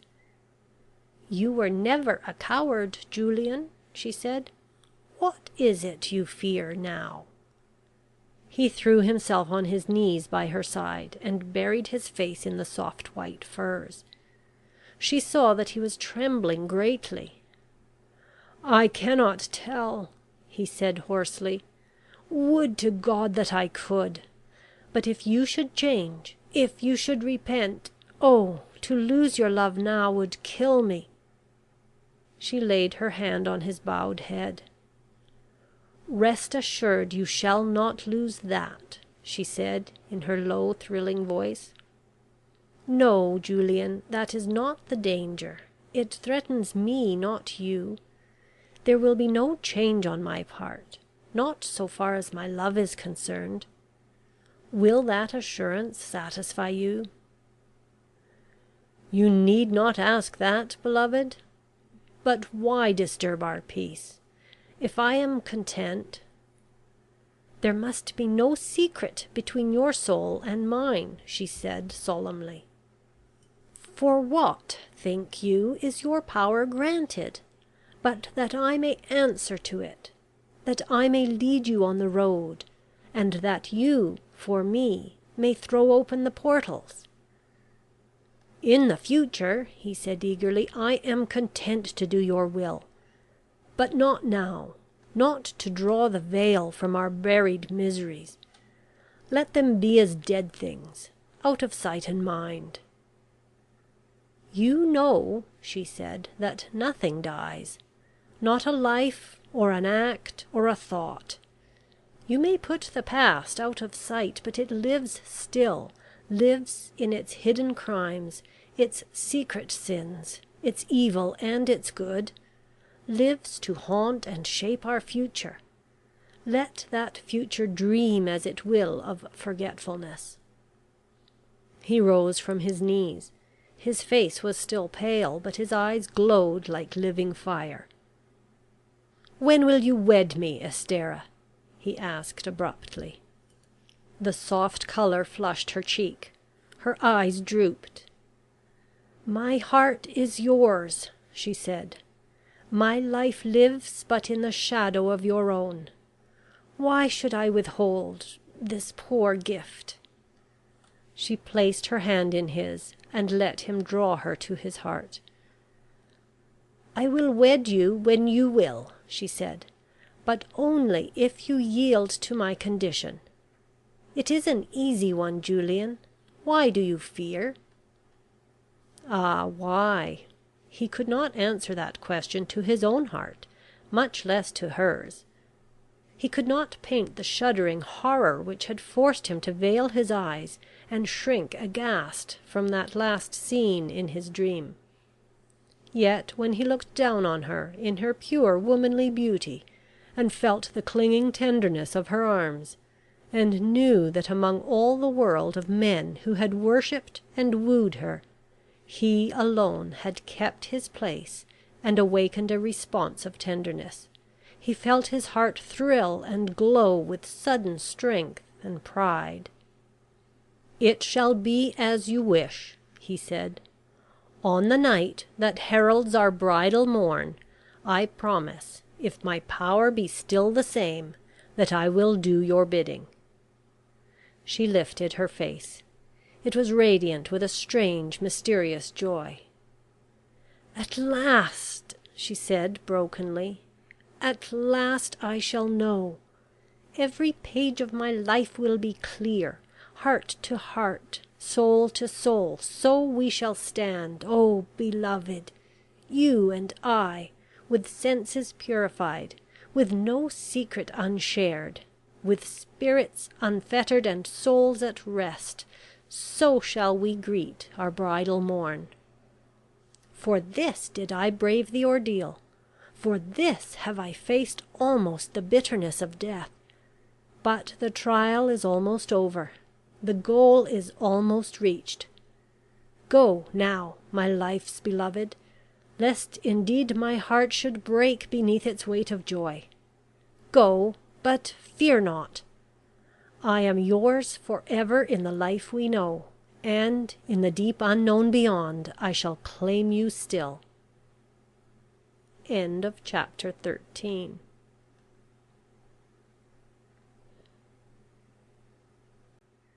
The Mystery of a Turkish Bath by Rita. Chapter 14. The Dream Interpreted. For some days no one in the hotel saw the Princess Zairoff, but her influence seemed to have left a distinct impression, judging from the run on Buddhist literature at the different circulating libraries of the town. The Occult World, Isis Unveiled, and Esoteric Buddhism were in great demand. So were various works on mesmerism, clairvoyance, and occult science. The poet plunged into Zanoni, which he had read in the days of his boyhood as one reads a fairy tale, and he and Mrs Ray Jefferson, being the greatest enthusiasts, held long and learned and quite unintelligible discussions over these mysterious subjects, with a view to being able to hold their own with the beautiful proselytizer when she should deign to come amongst them all once more. The weather had changed and kept the invalids indoors, so there was plenty of time for serious reading, as Mrs Jefferson called it. They took to calling the princess the Eastern Mystery, and were quite certain that she must be gifted with abnormal powers. Mrs Jefferson related the story of her appearance in the doorway, her belief in it having long since been substantiated by Colonel Estcourt's reluctant admission that the princess was certainly attired in a white silk gown, bordered and trimmed with white fur, when he went up to her rooms that evening. Mrs Masterman alone held out, and scoffed audibly at the mystic literature and what she called the insane jabber that went on in the drawing room every evening. "Psychic phenomena, indeed!" the worthy lady would snort. "Don't talk to me about such rubbish. It's just as bad as the mediums and the slate writers." "Dear madam," pleaded the gentle voice of the enamoured poet, "do not, I pray you, confound these great mysteries with the strain of human error running through their attempted explanation, an explanation only intended to bring them down to the level of our material understandings. Let me persuade you to read that most exquisite poem, The Light of Asia." "Light of your grandmother!" exclaimed Mrs Masterman with sublime contempt. "I fear," lamented the poet, "it never was granted to her. She lived in a benighted age. She had not our privileges." "And a very good thing too," said the purple visaged dowager wrathfully. "Privileges, indeed! Fine privileges, if honest, sober minded Christians are to learn the way to heaven from heathens and idolaters. You are all just as bad as those people St. Paul speaks of, who were always running after some new thing. I'm happy to say my Bible and my church are good enough for me. I don't want a new religion at my time of life." "The teachers in the church are so very frequently our intellectual inferiors," murmured the poet, "that they only excite commiseration or amusement." "Well, I suppose they know their business," snapped Mrs Masterman. "I'm sure no man would go into the church if he didn't feel a call, and the fact of his doing so and taking up that life should be enough to prevent any right-minded person from ridiculing mere human frailties of voice and manner and appearance." "Unfortunately," murmured the poet, "I have been at college with several embryo parsons, but to the best of my recollection the only special call they had for the office was the call of some earthly relative or friend who had a comfortable living at his disposal. It seems to me, I may be wrong of course, but it really does seem to me that we have quite reversed the old order of religious ministration. At first every worldly consideration, even the necessaries of life, were given up by those who undertook the office. Now the office is only undertaken for the worldly considerations and the necessities of life." "Oh!" cried Mrs Masterman, losing her temper, which even at the best of times was exceedingly hard to keep. "You go off, young man, to your Lights of Asia and all your other idolatrous rubbish. The truth is this foreign woman has bewitched you all, and will end in making you heathens like herself. Thank goodness I've too much sense to listen to her. It's my belief she'll turn out a murderess, or a fire worshipper, or something of that sort, before we've seen the last of her. I don't like mysterious persons. If she hadn't had big eyes, and a straight nose, and a figure like those Venuses and creatures who hold the lamps in the corridors, no one here would have troubled their heads about her." And she swept away contemptuously, leaving the poet utterly aghast at her last indignant speech. He repeated it to Mrs Ray Jefferson, who was reclining in a rocking chair, endeavouring to comprehend The Light of Asia. The endeavour, however, was not very successful, and she hailed the approach of the poet with delight. His account of the conversation filled her with wrath and indignation. The feelings might have been partially due to Mrs Masterman's remembered snubs on the matter of feet and suppressed gout at the Turkish Bath. They certainly rose strongly to the occasion, and with the help of sundry powerful Americanisms gave a very fair display of vituperative eloquence. The poet was more and more convinced that there was only one perfect woman in the world, and that was the beautiful creature whom he had apostrophized in sonnets as "Mysterious mystery, whose bright sad eyes, wild as the roe, and deep with undreamt dreams," etc., etc. So he listened and sighed, and in a low and plaintive voice, significant of hidden woe and much soul-suffering, to quote from another effusion, he read to her fragments of The Light of Asia, which she could not in the least comprehend, but which she bluntly criticized as not half bad to listen to if you felt drowsy. "Oh, but I do wish the princess would come down," she said at last, in the intervals of a selection.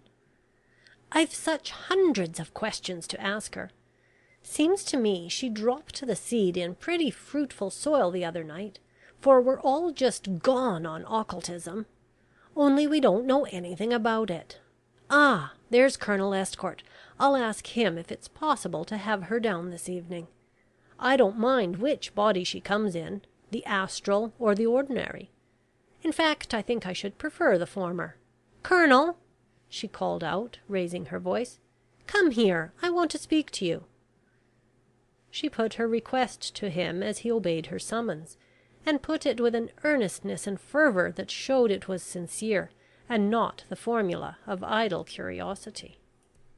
"I don't know," he said, "if it will be possible, but if the princess consents, I will arrange that 2 or 3 of you shall have an opportunity of witnessing how really marvellous her powers are. She never makes a display or show of them, for reasons which you cannot yet understand. But if she consents, I should like you, Mrs Jefferson, and my young friend here," smiling at the poet's excited face, "and 1 or 2 other people interested in the matter, to come up to her boudoir this evening. I will just send up a note and ask." "I could just worship you, Colonel," cried the little American ecstatically. "It's real good of you to offer such a glorious treat to us." "Do not thank me yet," he said, smiling. "You do not know whether you will be received." At the same moment there came a sound in the air above their heads, soft, clear, vibrating, like the faint echo of a silver bell. Mrs Jefferson started. The poet turned pale. Colonel Estcourt looked at them gravely. "It is the answer," he said. "You may come. She will receive us. Who else do you wish to invite?" "Oh, my husband, if I may," cried Mrs Jefferson eagerly. "And Diogenes. He's so solid and sensible. His imagination never plays tricks with him." "Very well," said Colonel Estcourt. "Bring them also." The Princess Zairoff was seated in her boudoir reading, as the party filed in, headed by Colonel Estcourt. She rose and greeted them with the same sweet and gracious manner that had so charmed Mrs Jefferson. "I know why you are here," she said, as the little American burst into vivacious explanations. "I am quite ready to do anything Julian wishes. You know, or perhaps you do not know, that he trained my clairvoyant faculties long ago. They are natural to me, I suppose, but you do not require to be told that even natural gifts are capable of training and improving to almost any extent." She turned to Mrs Jefferson. "You have some power," she said. "You saw me the other night. No one else did." Mrs Jefferson looked highly gratified. "Oh, Madame Zairoff," she cried, "I'd give up everything in the world to have your wonderful gifts." "Even Worth's gowns?" said the Princess, smiling. "What about the pleasant vanities we talked so much about?" "Oh, bother the vanities! I've found out life can be much more interesting than when it's merely frivolous," said the American heartily. "Is there anything I could do to become an occultist?" Colonel Estcourt laughed outright. "My dear Mrs Jefferson," he said, "the life is not by any means easy or gratifying. I think you'd better consider it carefully, and weigh it well in the balance with the creations of Worth and the magnificence of your diamonds, for somehow the 2 things won't pull together, and you haven't even learnt the ABC of occult science yet." "No," she said, seating herself, "I suppose not. Well, please begin my lesson." "This will not be a lesson," he said gravely, "only an illustration. May I ask you all to be seated?" They took various chairs and seats, and the Princess threw herself on the couch, nestling back among her favourite white bearskins, with a smile on her lips. Colonel Estcourt removed a rose-shaded lamp from the stand and placed it behind her, so that the light should not shine directly into her eyes. They were all watching her intently in the full expectation of something to be done or said that was mysterious and awe-inspiring. Colonel Estcourt then seated himself on a chair opposite the couch. For a moment their eyes met and lingered in the gaze.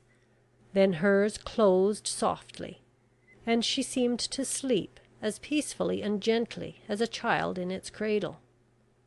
No one spoke. Suddenly a voice broke the stillness, clear, sweet, and sonorous, the voice of the sleeper, though her lips scarcely moved, nor did the placid expression of her face change.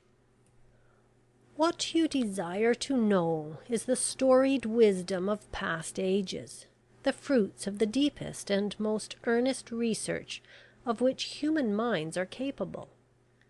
These fruits have only been gathered after long and painful study, after severe training of every spiritual faculty and the repression of all lower material inclinations and desires. There is but one among all who listen to me now, capable of undertaking such study or undergoing such an ordeal. The day is at hand when he may choose it if he will. They who bid me speak now are willing that you should learn some lesson to benefit yourselves and your fellow men. They say to you, 'O poet, perfect those gifts of your higher nature, yet be not of them vainglorious, since, humanly speaking, they are not yours, but lent for a purpose, and the brief space of earth life. Look upon every beautiful thought, every gift of expression, as the direction of One who has dowered you with the possibility of opening other eyes to the beauty, and other minds to the understanding of such expression. Remember there is great truth in your favourite lines that karma is the total of a soul.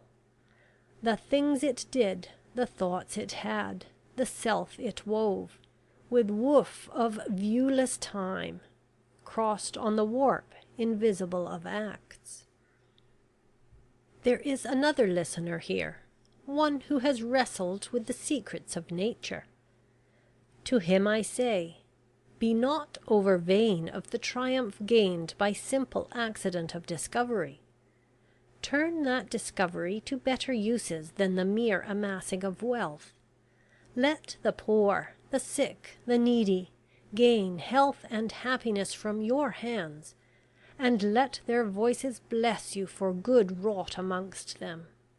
For nothing is so pitiful and so abhorrent as the worship of wealth, and the selfishness that eats like a corroding poison into the purer metal of the rich man's nature. Your wealth will only bring you happiness in so far as you use it to benefit others less fortunate though equally deserving. It is given you as a trial, not as a reward. To you, O cynic, this message have I also. Your eyes see but through a veil of dulled and vainglorious senses.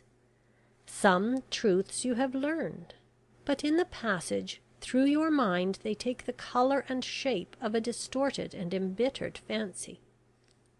You have a work to do, and influence to do it, but your will must become humble, and then you will learn the sweets of true knowledge, and be able to disseminate truth and wisdom.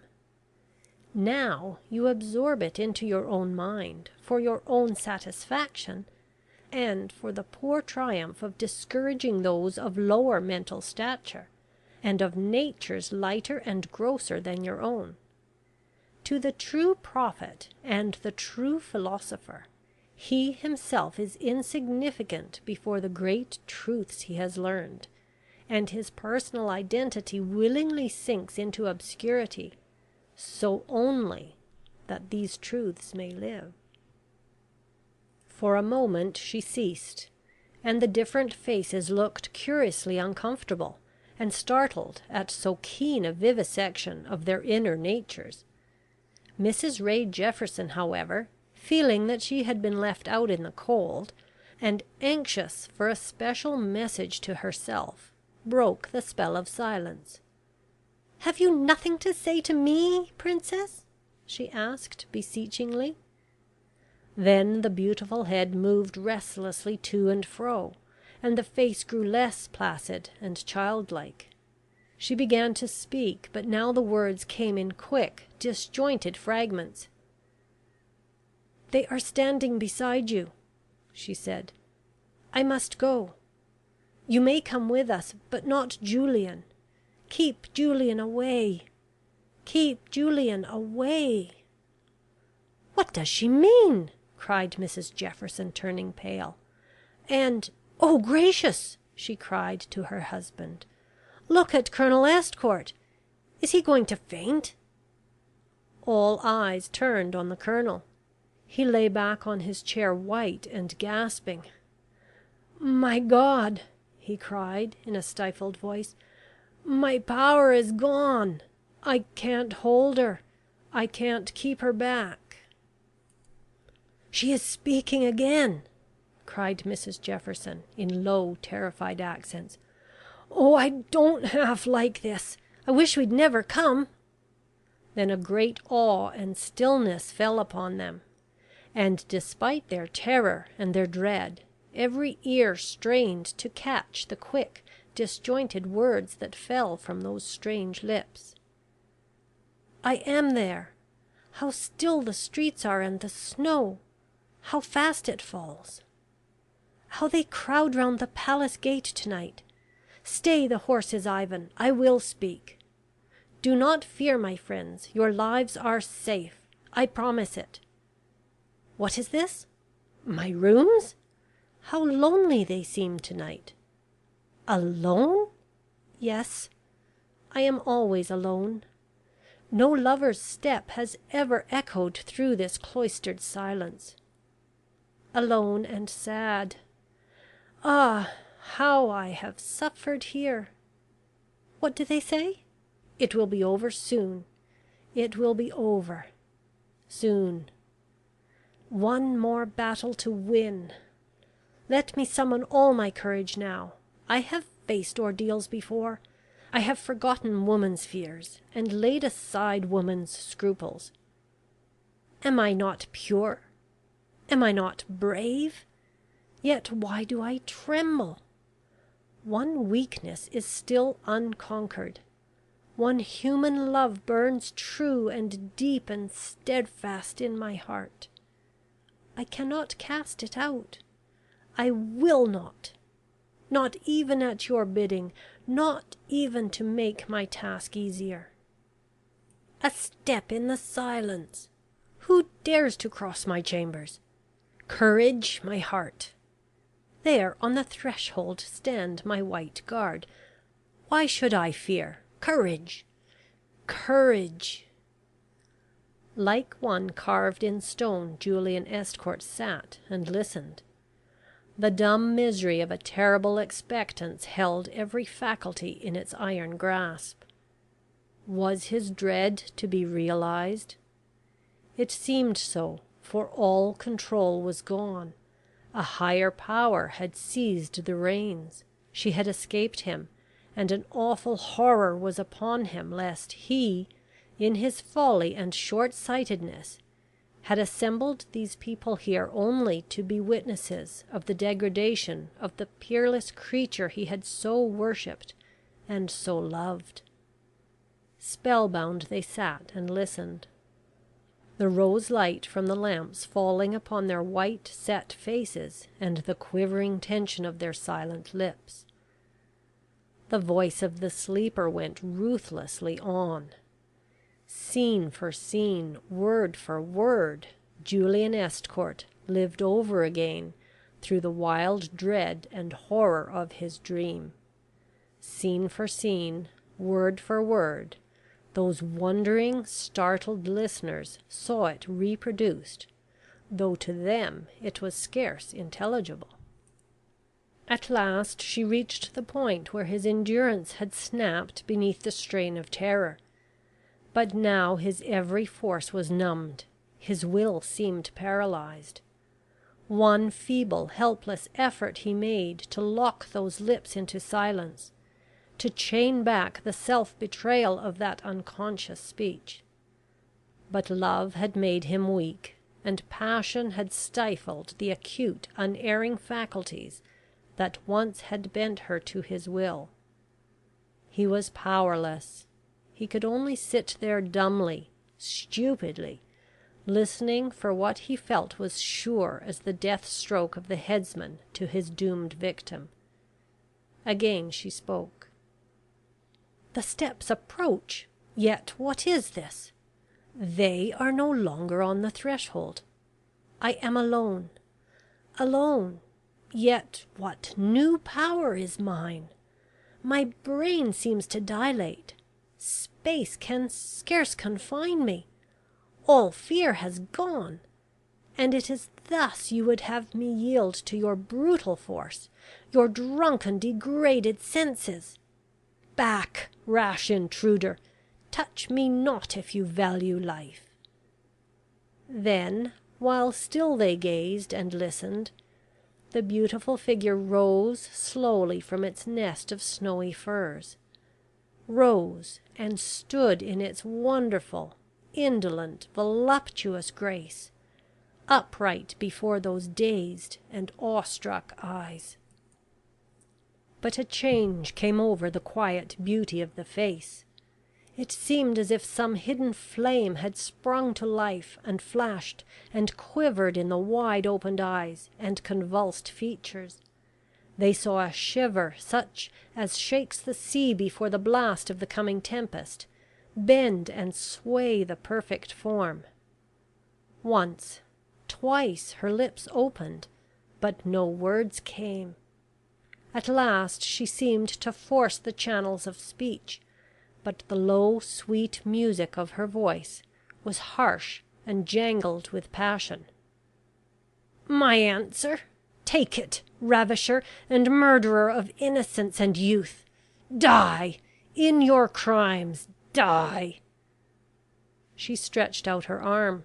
There came a hoarse cry, a crash, a heavy fall. Julian Estcourt lay upon the floor, white and senseless as the dead. End of chapter 14.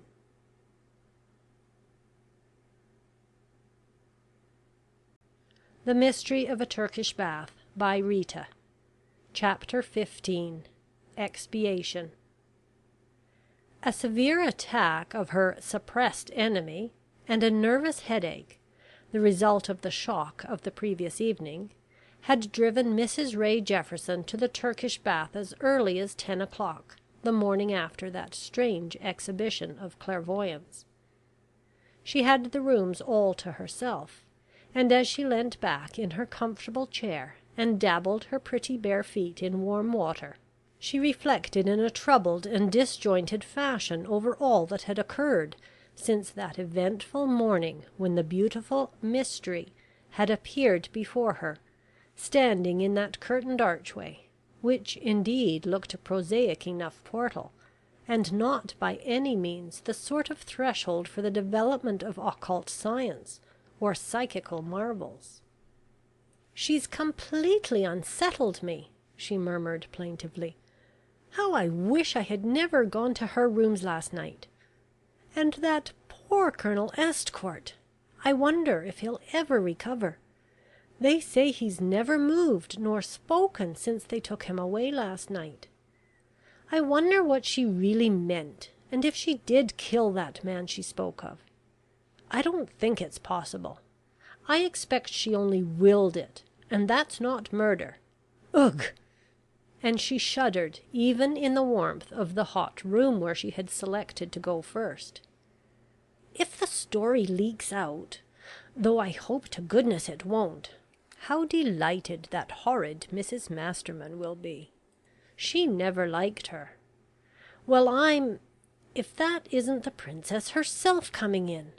Her trance doesn't seem to have hurt her."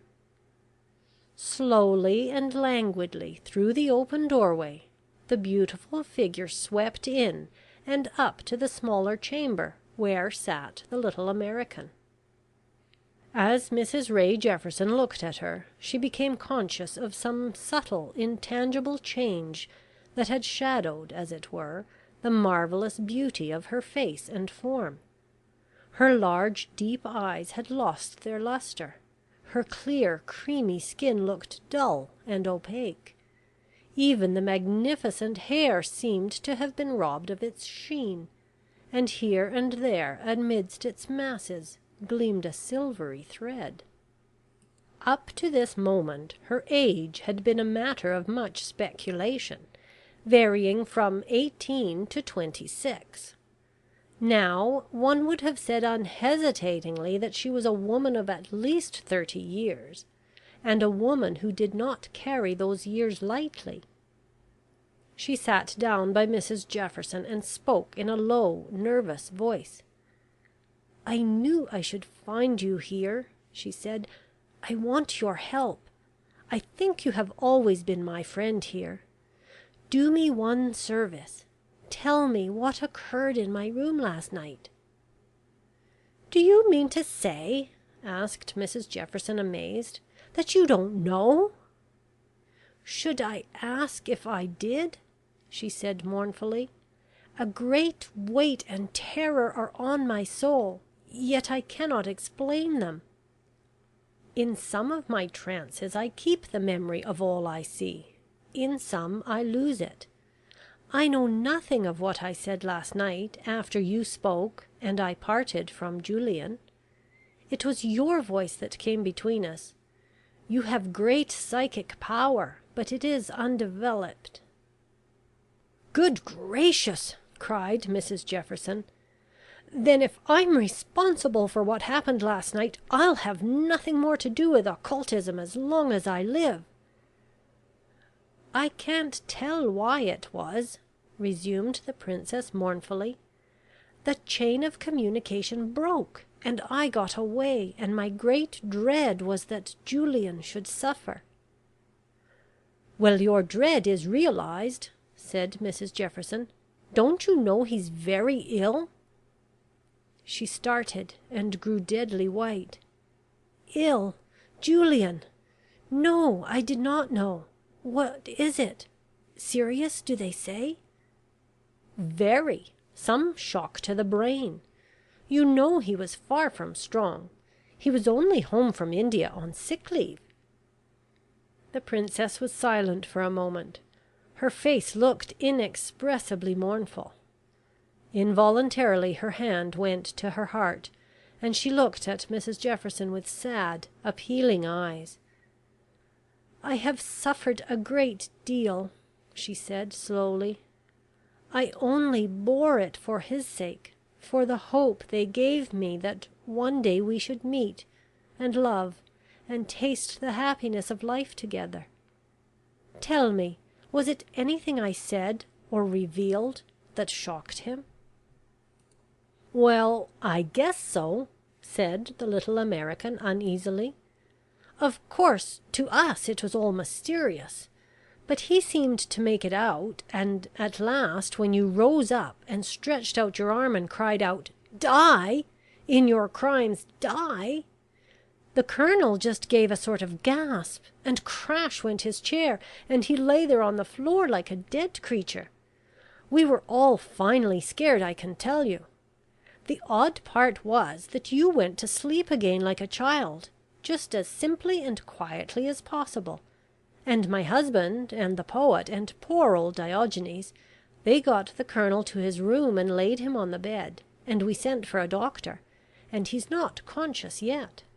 That's all I can tell you." The Princess Zairoff leant back on her chair, white and silent. She asked no more questions. Presently an attendant appeared with obsequious inquiries. The princess suddenly shivered. "Ask them," she said abruptly, "to bring up the temperature to 300 degrees. I am cold." "Cold?" Mrs Jefferson stared. "I guess it's as well I came here first," she said, "for certainly I can't stand it 50 degrees hotter than it is at present. I'll go into the second room. You see, I'm reversing the usual order this morning. 3, 2, 1 instead of 1, 2, 3. I'll just sit here by the door so that we can still talk if you wish. I look like a boiled lobster, I'm sure." Princess Zairoff said nothing, but when the American had withdrawn she threw herself down on a couch near the wall. By choosing it she was out of sight of anyone in the adjoining room, though able to converse if she wished. That she did not wish was very evident. No sooner was she alone than an expression of intense anguish came over her face. Her hands locked themselves together. An agony far beyond the weakness of tears was in her beautiful eyes. "I have lost him," she cried in a stifled whisper. "Lost him for ever. And it was for this we were brought together? For this I was commanded to learn the secret of my failure? Yes, I, who thought myself so wise, have failed. Failed at the crucial test, because my passions governed me, because my heart was weak for sake of love. Oh, my lost strength, my lost self-restraint! Must I again tread the weary road, and only overcome to fail again?"